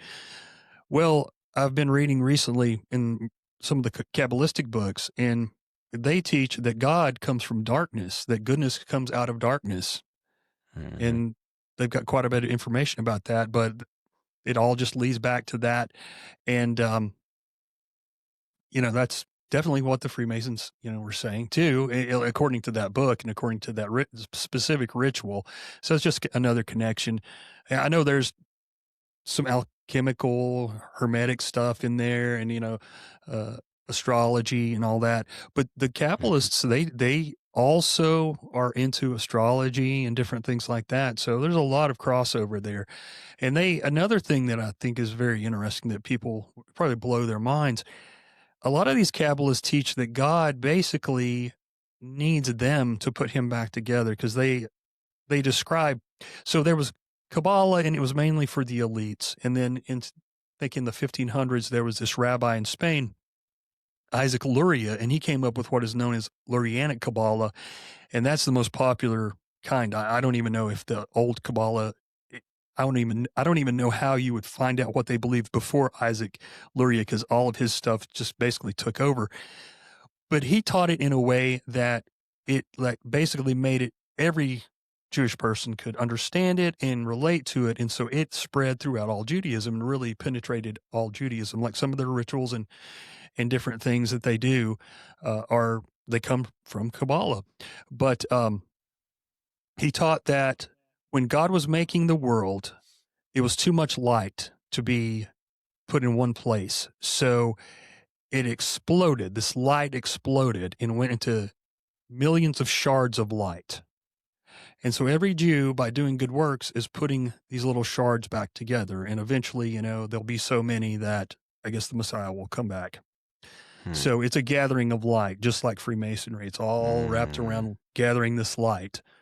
So some people say that, and I don't, maybe this is derogatory, but they say that Masonry is Kabbalah for Gentiles. But, of course, Jews can be Kabbalists too. I mean, Masons too now, I think years and years ago, that wasn't the case at some point, but I read from an actual... When the rolls get low enough, they'll let anybody in, man. Hey, that's what I've heard. Yeah. Yeah, they will. I looked, excuse me. And this is I don't have it right in front of me, but it is in my phone, a site from Israel. And it said that there were 50 some odd lodges in Israel. And if you think about that, Israel is the size of New Jersey, although I know they're now acquiring some more land. But think about 50 lodges in that small of a space. That seems like a whole lot to me. I mean, call me crazy, but no, you nailed it. Actually, 50 to 80. Wow. As a quick Google search actually says. Yep. That's insane. 50 to 80. Yeah, and you're right. It's the size of New Jersey. I mean, we're not talking about a big area here. I mean, they have to be all over the place. That's insane. I know there's supposed to be one right beside the Temple Mount, or right near it. And there's somebody there's, at least I've seen pictures for a sign, and I forget the name of the lodge, but there's supposed to be one real close to it. Let's see here. Historically, they've used nearby historic sites like Zedekiah's Cave, so Solomon's Quarry. I would have to dig into it here, but it wouldn't surprise me at all. So we were talking about the Knesset, and the site has disappeared, of course. You can't find it anymore. And it was an Israeli news site, and I was looking about the Knesset and how it came about and how the Rothschilds put it together, paid for it and all that. And the design is pretty amazing. It's so Kabbalistic and Masonic. It's unbelievable. Just the lines and the dualism involved in it. And there's all these sacred geometry shapes inside it. And there's like this, like the way that one of the pillars that goes through the different levels, the thing that it kind of goes in the middle of looks, I don't want to be like vulgar, but it looks like what they call basically look at the Statue of Liberty, look down at the bottom of it, or not the Statue of Liberty, excuse me, the Washington Monument. If you ever see a phallus. Exactly. That's a phallus. And down at the bottom is a kind of, it looks like the Jesus fish, but turned the other way. And they call it the Vesica Pisces. And it's like supposed to represent the female womb. And that's what this pillar looks like going down into this, this kind of like what it holds it. So there's a lot of symbolism there. Yeah, there's a ton of just really fascinating historical things with, the oh, what are they called? What's the Washington Monument actually called as far as the structure itself? The design of The it. obelisk. Yeah, the obelisk. Thank you. We were driving through downtown Indianapolis here recently, and we went right by one of the central parks, and lo and behold, there's a gigantic obelisk right there. And I guarantee you, matter of fact, I'm fairly confident that was in a park that was actually Masonic, a Hey, Masonic owned park. Yeah, so that doesn't surprise interesting. me at all. Yeah, interesting. Yeah. Well, also, I just happen to remember this too. The Knesset has a pyramid shaped building, like a not a building, but there's one area where there's a roof, and it's almost green looking, like the dollar bill pyramid, and it's got a window in the center that look at the top that looks like could be an eye. It sounds like a Mm. conspiracy, but it's the truth. And then it's not a giant obelisk, but there is an obelisk at the Knesset too. And I saw that and I thought, well, pyramid too, but what does a pyramid or an obelisk have to do with Judaism? As far as I'm learned, it has nothing to do. That's Egyptian, right? From what I Yeah, can understand. yeah. So why would you put that symbolism there unless there is possibly a Masonic connection there?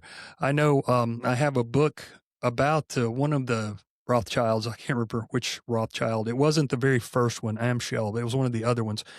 And it says, and it's just got one little blurb, but it says that he had been a Mason for a long time, and many Rothschilds had been Masons. So I thought, Hmm. and then they have the Rothschild archive, which I have taken several screenshots of things over the years, and they take them off eventually. But they had a whole little section in there about how the Rothschilds had been Masons for many generations. So I went on there again to find it, and it had been deleted, but I did take a screenshot of it before. So Mm. Yeah, it's fascinating, man. How many of these secret societies and stuff. Obviously, I'll go back to this, and this was a fascinating thing after we talked to digging into this a little bit and tying into the kabbalistic aspect of this.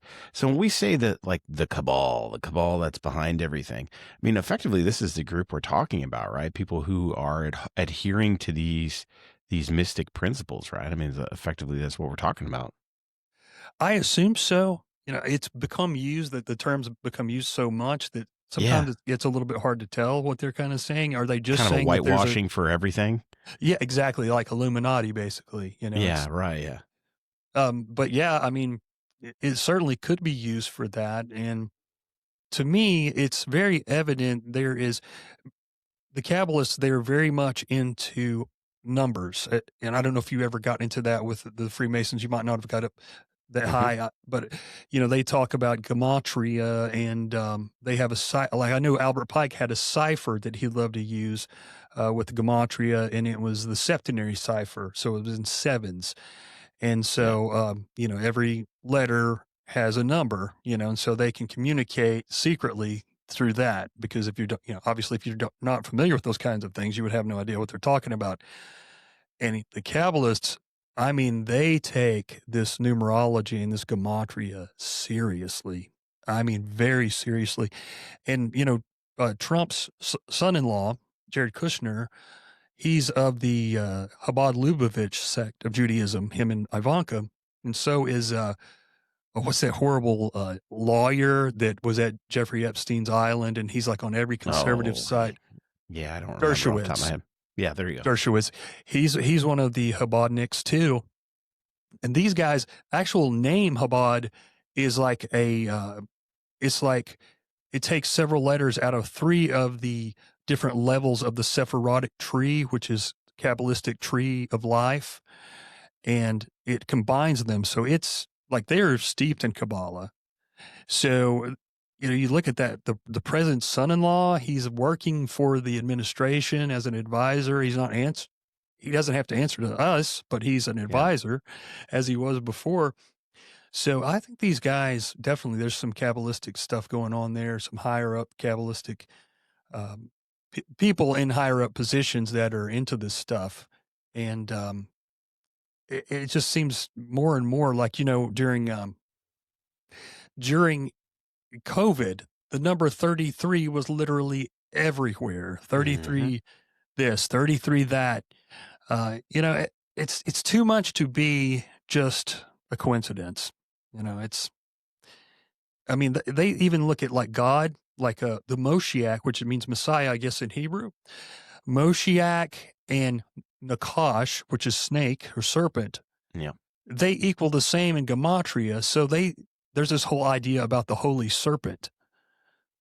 I mean, it gets as weird and as occult as any of the other occult belief systems I've looked at in Mm. Kabbalah. And that's what I think a lot of Christians don't understand is that they think of like whatever, Madonna and these people, these Hollywood people wearing a little red bracelet, and they really don't know what Kabbalah means. And it basically, for the people that practice it, it can mean anything that they want it to, however they Mm. want to use it, because Yeah. I mean, it's really interesting. They talk about, I've got from the Zohar, which is the main book of Kabbalah, but there are other books, the Sefer Yetzirah, which is the book of creation. They've got a whole nother creation myth that they believe, the Bahir and all these different books. They tried to act like these books go back to, again, to ancient times.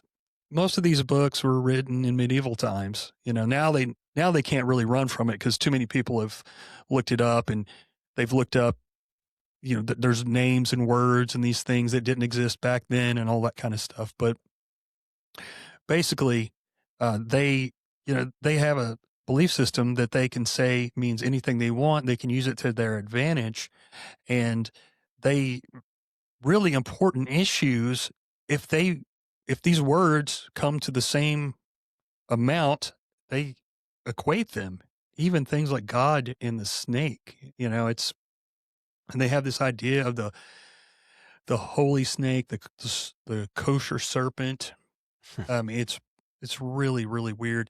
And I would suggest, if anybody's out there that wants to look more into Kabbalah, there's a great book, because it gets so confusing. I've spent way too much time looking into it.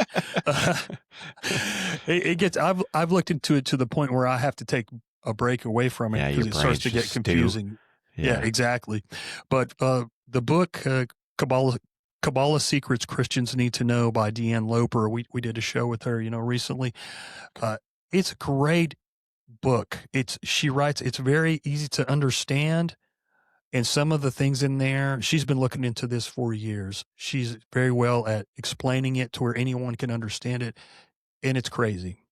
100 and whatever, 50 pages, 25 pages, and you already are, so much more than the average person that it's just mind blowing. So I would suggest starting there, and then, go from there. And if anybody wants to get a hold of me, I can recommend books that I think that I try to give it to them in order of how, simple to start to get a little more complicated to really complicated. And I'm Ranging just now from getting simple into, to ranging from simple to brains too. yes. Yeah, exactly. Exactly. That's crazy. Yeah, man. I could see this. We could spend 50 billion hours going on about this just because of, all of the things. But it definitely seems like, sitting here looking at some things that I pulled up while you were talking and following along with what you're saying, it definitely feels like this was all very much born after the destruction of the temple.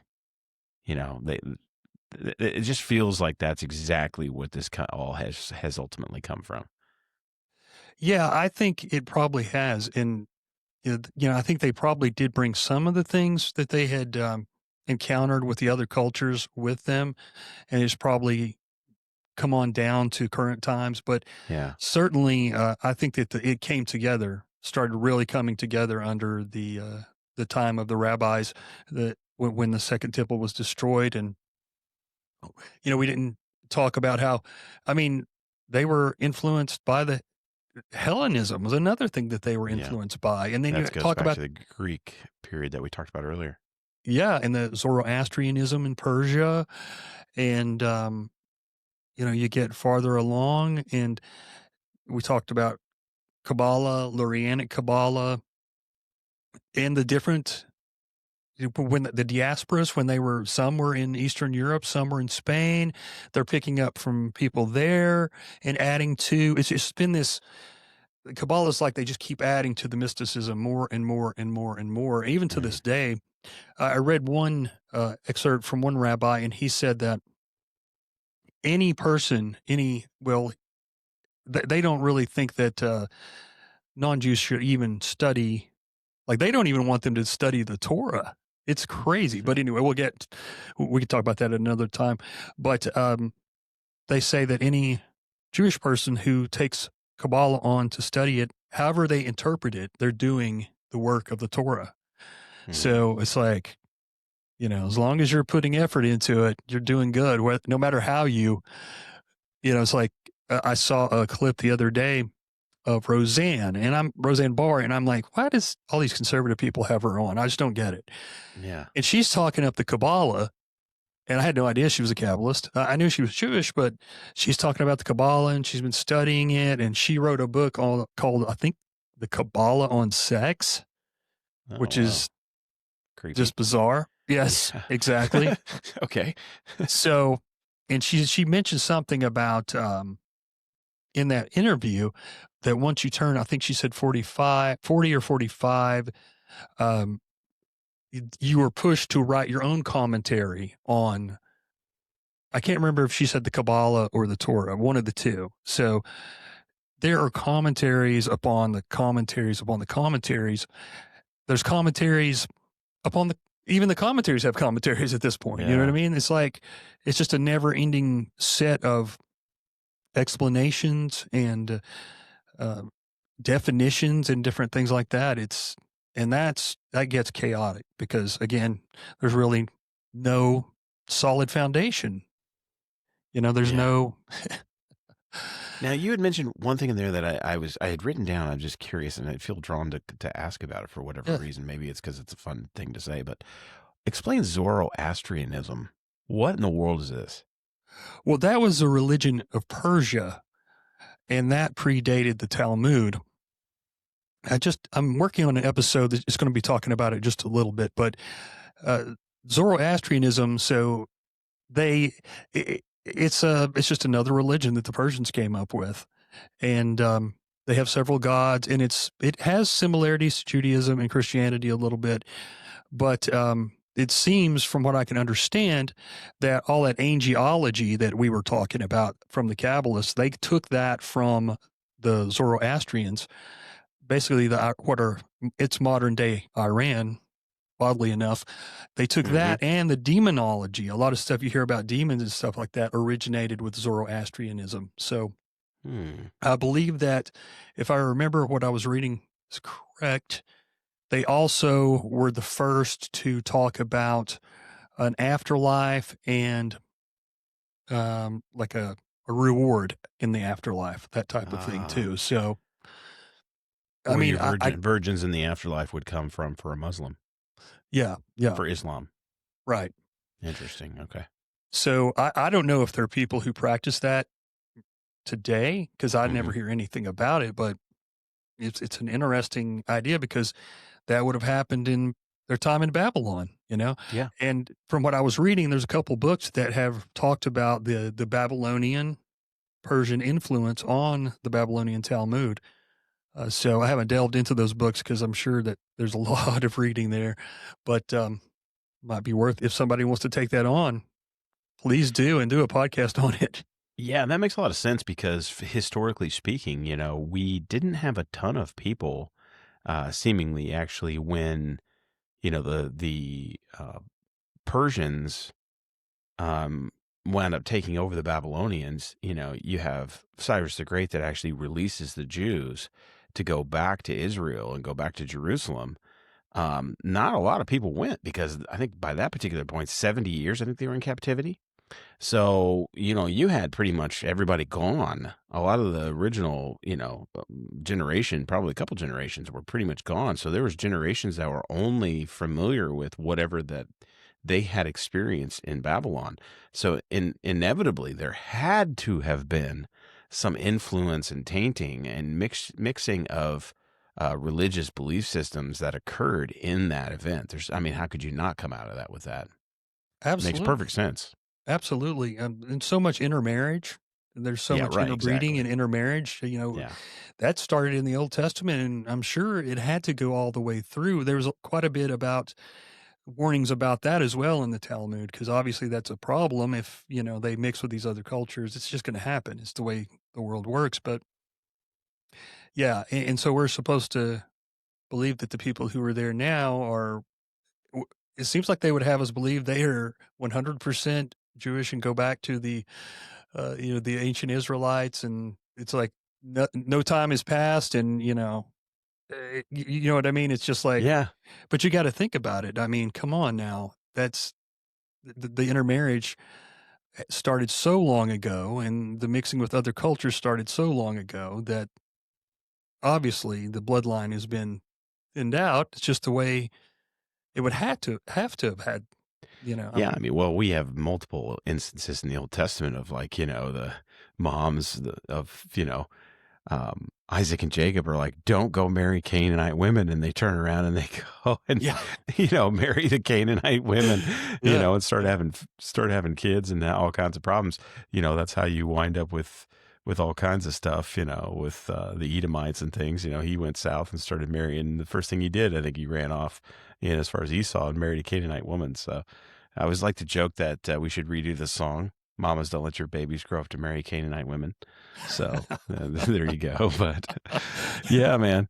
So one of the last things to bring this all together that I wanted to make sure we touched upon, because this is important. And again, this isn't like a hit piece. All right. I'm not trying to do a hit job on any kind of, we have a very unhealthy alliance to political figures, and Yeah. specifically Donald Trump. I'm just going to come right out and say it. And if anyone hears this, I'm going to tell you right now, I voted for the guy. I didn't the first time. I did this last time. But I'm so sick and tired of everybody that is putting, again, I see the same exact things.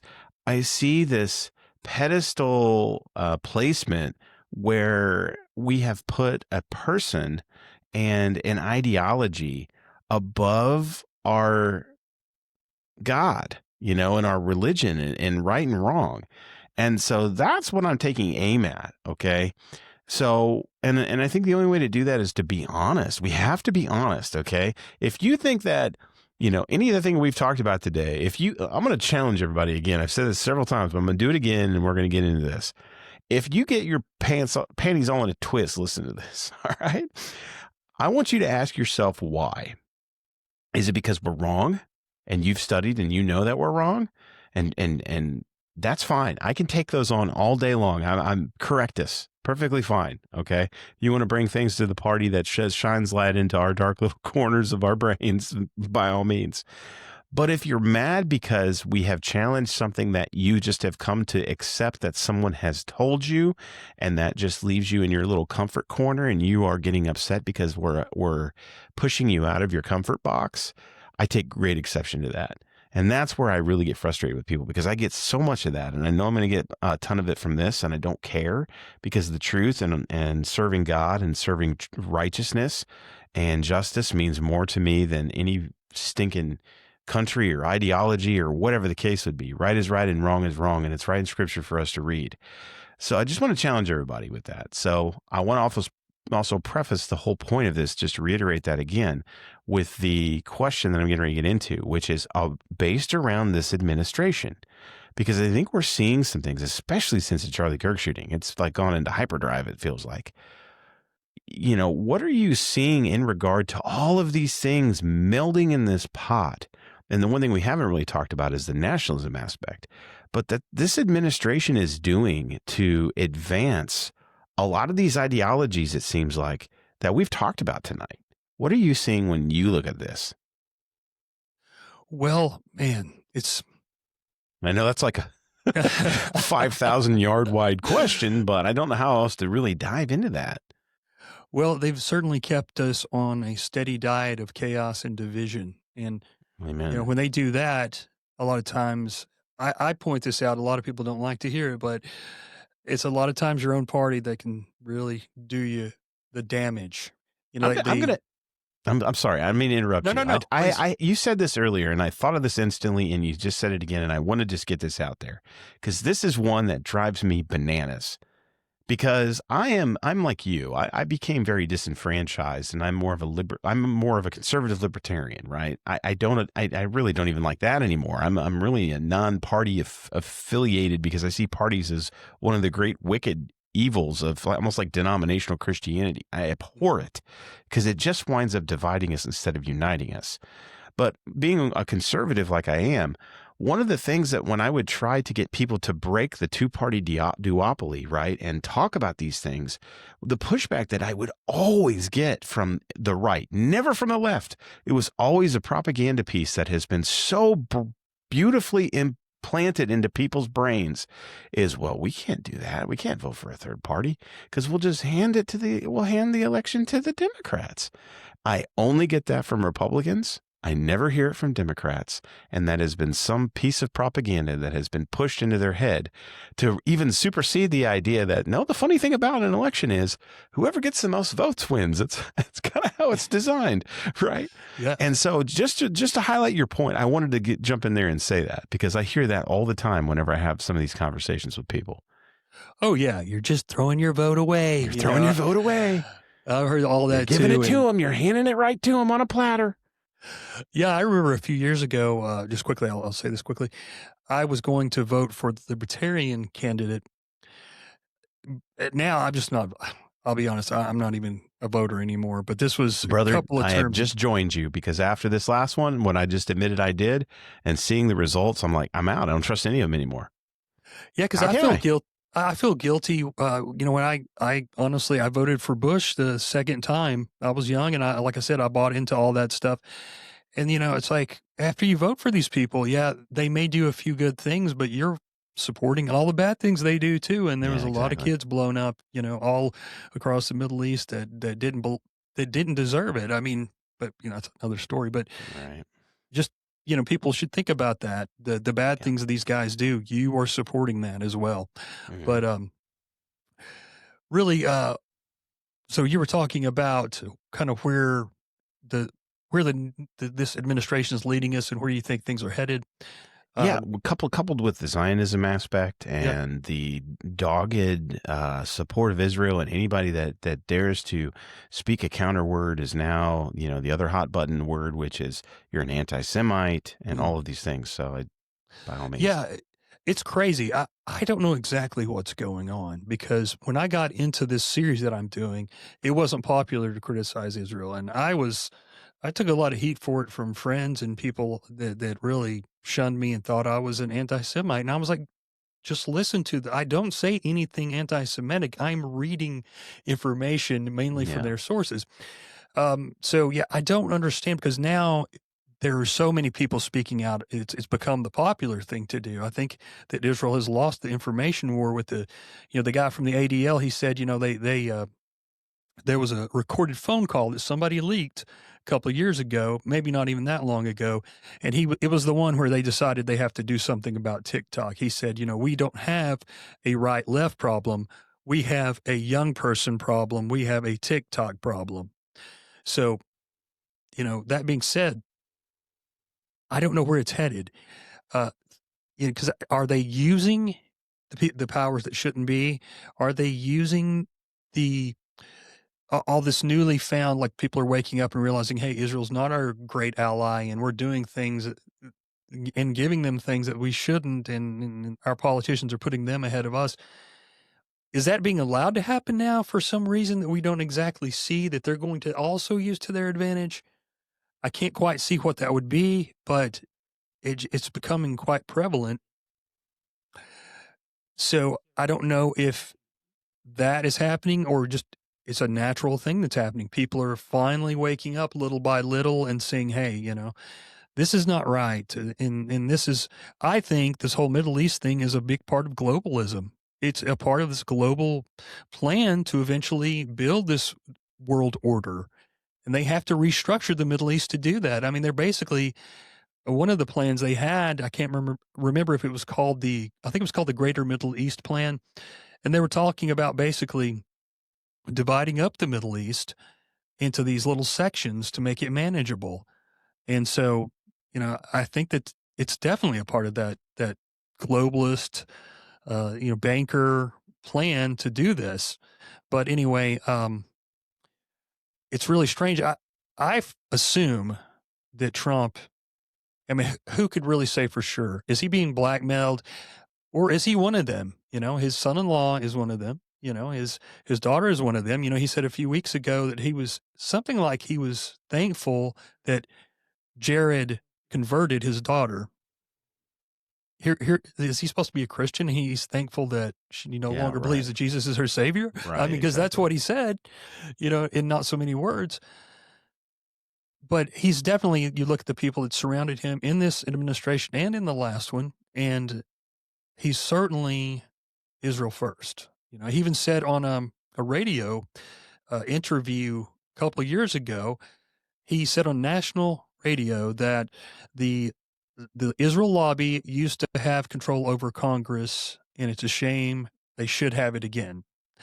I'm paraphrasing, but that's almost exactly what he said. Like, you just said that a foreign lobby should have control over the United States Congress. How is that not treasonous? What other country could get away? If you said, I hope the Russian lobby gets control back, or you name your country, basically. Any country but that country, that's the only one you could say and not have probably the majority of people hearing it complain about it. Mm-hmm.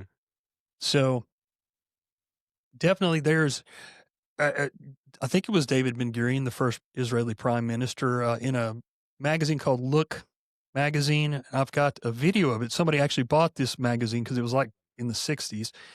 And he opens the magazine and shows you exactly what it says. Because I saw the quote and I was like, I don't know if that's true or not. He talks in there, and he is not a religious Jew. He talks about how eventually the world will be controlled from Jerusalem, and the UN will be like basically taking it over and helping to make this happen. And they'll have a world council, a world court in Jerusalem that will judge these other nations. So I don't know, man. I mean, it sure seems like that they're trying to push something like that. Yeah. Wow. Where do you see all this shaping up for like end time prophecy? I wish I could There's another 4,000 yard wide question, bro. I wish I could, be more specific. I get frustrated because something I noticed once I started delving into all this stuff, that so many of the Christian ministers, anything having to do with Israel, the Israeli government, they would say this is prophecy. I was in churches that would do that. And then I would be like, wait a minute, I don't think this is exactly prophecy here. It's, I mean, there's things that are going to happen with these countries, and it doesn't mean the Bible wrote about every single thing that was going to happen. That's right. Yeah. It would be a much larger book if it was going to do that, because things are happening all the time.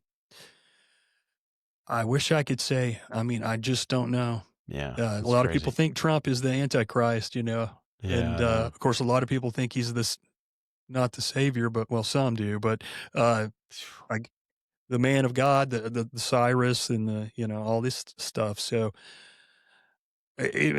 one thing I'll say is it's been really disappointing seeing so many fellow Christians, as you were talking about a few minutes ago, just practically worship this guy, Amen. And of course they'll say, well, he's doing the work of God, and we don't worship him, but that's not what I'm seeing.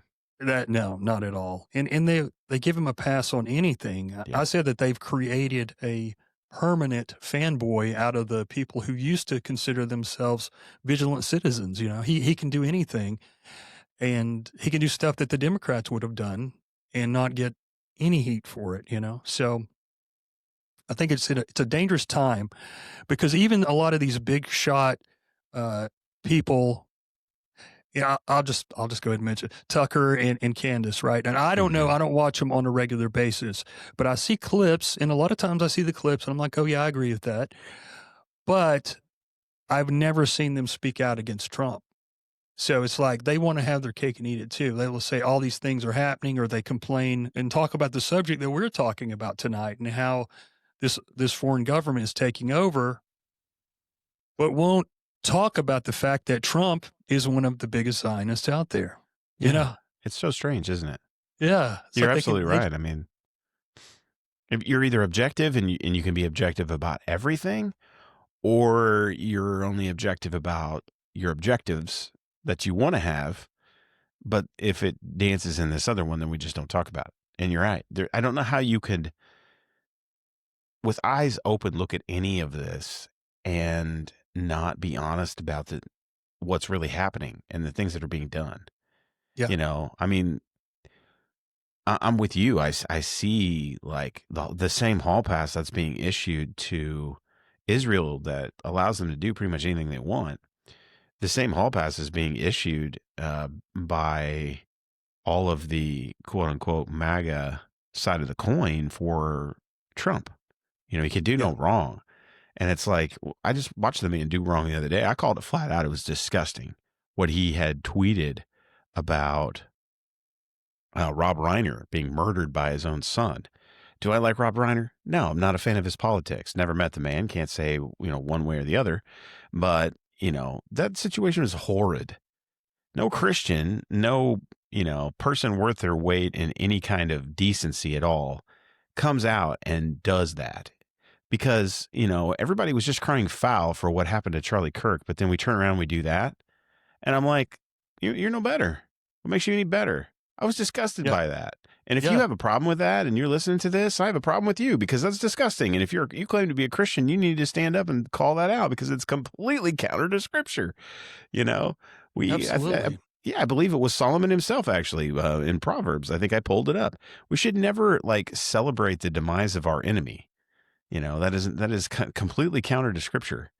So there's just so much here that, ultimately this whole show is just about open your eyes and put God first, put Scripture first, put Christ first. That is what should be first in your life, not a political party, a political person, a country of any kind. And yes, I will never say that they're not God's chosen people. They are. If they are one of the 12 tribes, that is God's chosen people. But God's chosen people have clearly gone astray. No doubt about it. Like, guys, they literally want to rebuild the third temple because they do not believe that they have yet received their Messiah. We have Christians, that are Jewish. I'm not speaking in totality of everybody in that area, but these things have happened. They're real. We need to be honest about them. And so I just appreciate you coming on and helping me with that, man, because you've studied a lot more in some of these areas. So you've helped me tremendously a lot, understand a lot of things. And I just really appreciate it. Well, thank you for having me, man. It's been a blast. And I'm sorry if I wasn't very well spoken tonight. No, you were but, great. No, it's fine.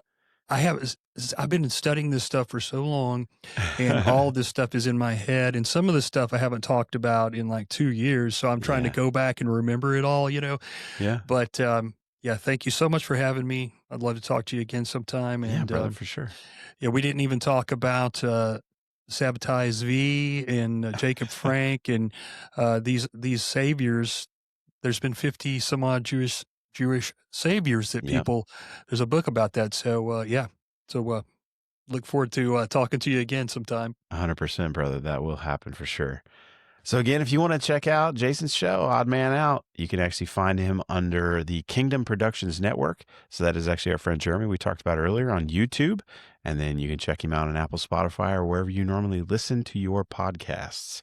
And then also, if you'd like to get ad-free episodes, early access, and exclusive members-only content, consider supporting the show through a YouTube membership. I would really appreciate it. All you got to do is tap join. Or if you want to, you can actually try a full Supercast membership, which is even better, for free for 7 days. You're going to get even more perks, completely ad-free episodes, early release episodes, members-only episodes, and a lot more. Again, just check the link down in the description. And then finally, wherever you listen to this, if you feel the show deserves it and it's spoken to you in any way, just please consider leaving a 5-star review. That truly does help me reach more people with this message. So again, brother, I appreciate you very much. Thanks for coming on. Thank you.